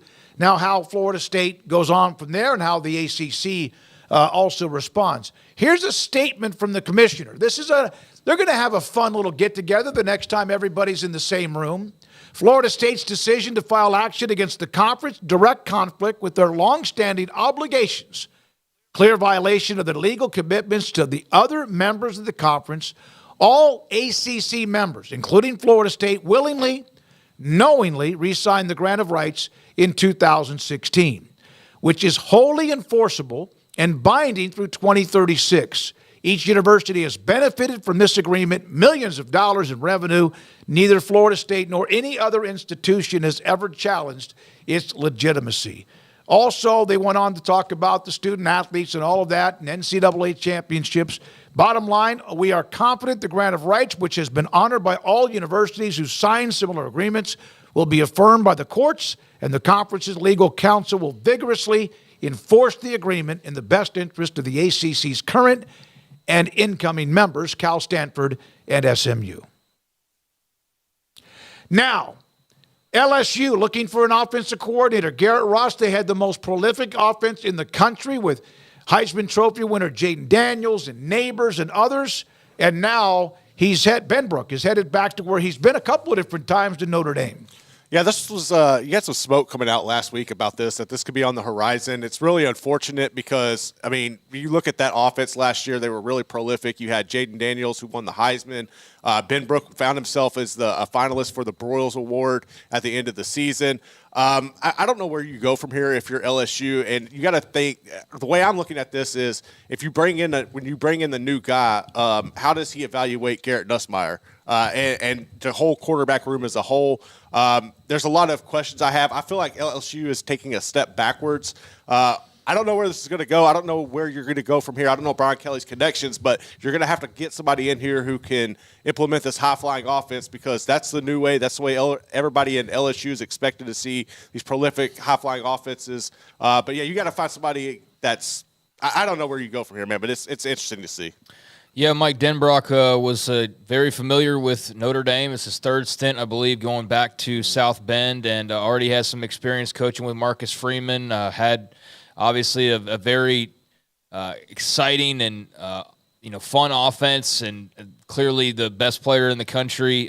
Clearly, I mean, that's debated, but the best player in the country, as the Heisman defines it, the Heisman winner there in Jaden Daniels. They were terrific at wide receiver, and that was a lot of fun to watch the Tigers when the defense wasn't so fun to watch. So to lose what was the best part of your team, the best scoring team in the country, total offense best in the country, only team top 10 in rushing and passing, first and third down conversion percentage. I mean, you could go on and on and on with all of their accolades. That's going to be some big shoes to fill. You're not just going to go grab a guy who's going to just duplicate that, you wouldn't think, and you still have the issue of what do you do on defense to get better. So the best part of that team is leaving in Jaden Daniels, and also now in their offensive coordinator and probably the receivers. And so there's a lot of questions suddenly for Brian Kelly and company to have to answer for. But Denbrock is a really good coach, and he returns to South Bend, and that seems like a really good get for Marcus Freeman. So, all right, Garrett, as we head to the weekend and also a break for the show, you're LSU. You're not happy with where. Should mention as well, Denbrock was at Cincinnati during their playoff run. It was a big part of what they did there on offense with Desmond Ritter and company. So, he's had a lot of success here in recent years, and again, that's a great get for the Irish. Absolutely. Garrett, you aren't real thrilled with where they are after what was such a really good run last year. No, I'm not. I mean, I haven't been real thrilled with Brian Kelly in general. I feel like if you look, I know he had the big win last year over Bama, right? I'm not going to knock that or take that away from him. It was impressive, but if you go into this season, you have the Heisman Trophy winning quarterback, and you attacked trying to shore up your defense, going through the portal, grabbing guys who aren't fits at LSU, and then you struggle recruiting and building up your secondary that way. There's just so many questions. If you even look at his tenure at Notre Dame, man, like when they got into the big games, he found ways to lose. I think if you go back and look, there were a couple of games this year where that was the case as well. I have concerns. Now you lose your offensive coordinator. How do you address that? How do you shore up this roster? I think they're going to take a step back next year. I do not like where this is headed. All right, so we wrap up today's show. We'll hit Paul's top 5 here in a moment. For everybody that's a part of what we do at 365 Sports, we've had one hell of a year. The growth, thanks to you, the audience, and the stories that the content we've been able to cover and discuss. Garrett Ross, thank you for being here today. Craig Smoke as well. Paul Catalina, Levi Caraway, Emery Winter, Jack McKenzie. I hope I'm not leaving anybody out. And, of course, our partners in Brian, Colt, and Ashley for what they have started and also allowed us to have every day here on 365 Sports. And our sponsors, that they have fed us again with what they do to help support what we do to bring it back to you every day on 365 Sports. Merry Christmas. Happy New Year. We'll be back on if something crazy does happen. Next week we'll do a show. Garrett and I will be in town. If not, Merry Christmas. Happy New Year. We'll talk to you and we'll know who's going to play for the national championship on Tuesday, January 2nd. Be safe and enjoy.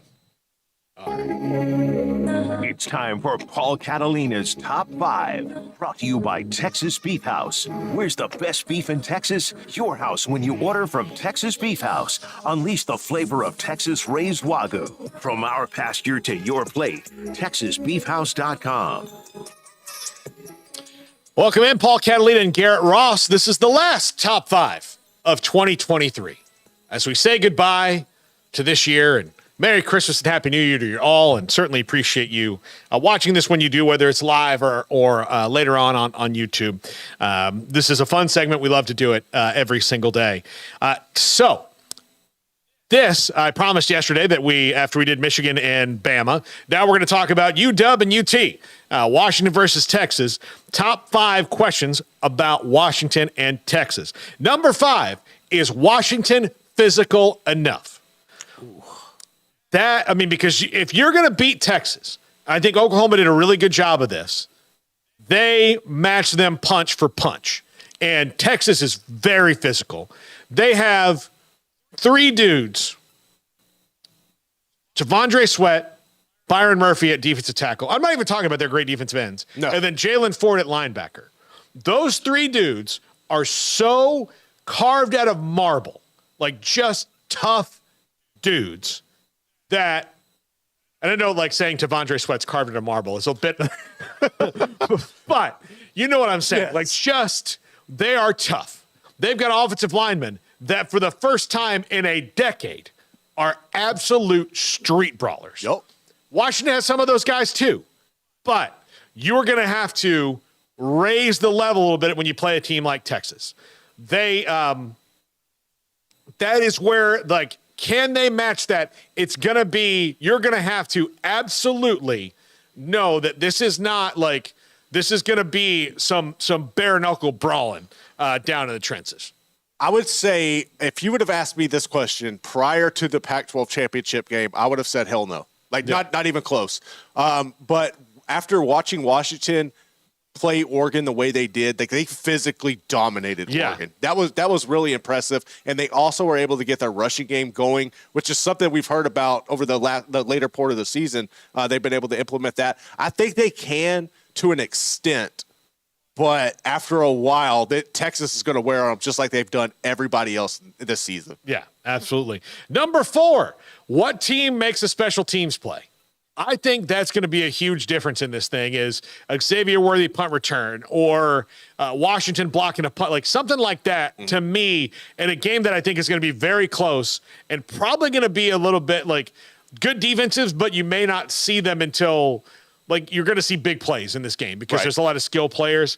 Like it's going to have to be a block punt, a block field goal, something like that, or a missed field goal. That might swing this game. Whoever makes a special teams play in this one, I think is probably going to win it. So I think that phase of the game is going to come into this one, maybe more than it would come into the other game against Bama and Michigan. Me and you have watched plenty of Washington and Texas this season. But as we thinking about that question, I feel like I would give the edge to Texas just a little bit. But like there have been multiple times this year, and it's been on like kickoffs. Really, like Trey Wisner has gone down and made some big hits. He's made some big returns. Like they have a lot of talent. I would give the edge to Texas there, but I wouldn't be surprised to see Washington do it. But I think I would lean for the Horns to come up with a big turnover or something on special teams to flip the game. Yeah, absolutely. Number 3. Can UW get anything on the ground? Can Dylan Johnson be a factor in this game? Because if he can, he'd be one of the first. Yeah. Of course, the last guy who gained some good yards on the ground was also named Dylan and Dylan Gabriel in the last drive and the only game that Texas has lost this year. So can they get some wins on the ground? Now, I don't think he's going to rush for 175 yards and have some sort of game, life-altering performance, but can they move the ball on the ground a little bit? If they can, that's going to be a huge advantage for them given what they have at quarterback and wide receiver too. I think they can, but I don't think Dylan Johnson could do it by himself. I think you're going to see they'll find ways to use him and Penix, and that's the only way you could do it, right? Like you're going to have to be able to get Penix out in situations, even if you're drawing up option plays or something. I think it's going to be a combo package that they use, and that's the only way you're really going to have to spread out and kind of match what Texas can do on the edge from a speed position because you can't run up the middle on them. No. So I think that's where you could see Michael Penix kind of use Johnson up the middle, get Penix on the outside. Maybe they can move the ball like that, but they're not lining up and running the ball on Texas. No, absolutely not. Number 2, can Texas handle the UW wide receivers? No. The big weakness that Texas has, and if you can call it that, because it's not glaring like some other teams have weaknesses. Clemson doesn't have wide receivers. Right. That's why they're 8-4 because they don't have wide receivers. North Carolina doesn't have a front 7. That's why they lost those. Ole Miss doesn't have a defense. That's why they had the problems. So you can point to that. Texas just has a little bit of a deficiency when it comes to the secondary. Particularly the safeties have not been what they thought. They've got a lot of guys healthy. And actually one of the guys a problem who just didn't work out for them, Catalan's in the transfer portal, so they didn't have to worry about him. So he wasn't helping them anyway. He might as well be off the roster, right? So, but, when you talk about Roma Dunze and Jalen Polk and Jalen McMillan, can they handle all 3 of those guys? Because Texas has we talked about Michigan yesterday, not seeing anybody like that. Even Oklahoma, who beat them, and Alabama, who they played, don't have, especially when Alabama played them, they had not gotten their passing game square yet. And they still probably even don't, but they have not seen that. And not many people have. There's probably Texas, Oregon, and Florida State are probably the only schools that can compare to them in the skill position. Like, oh my God, look at all these people coming at me. So Texas, outside of practice, has not seen that. And I guarantee you they've not done a great job in practice on Xavier Worthy and Adonai Mitchell. That's just not been, how it is. So that is going to be an interesting swing.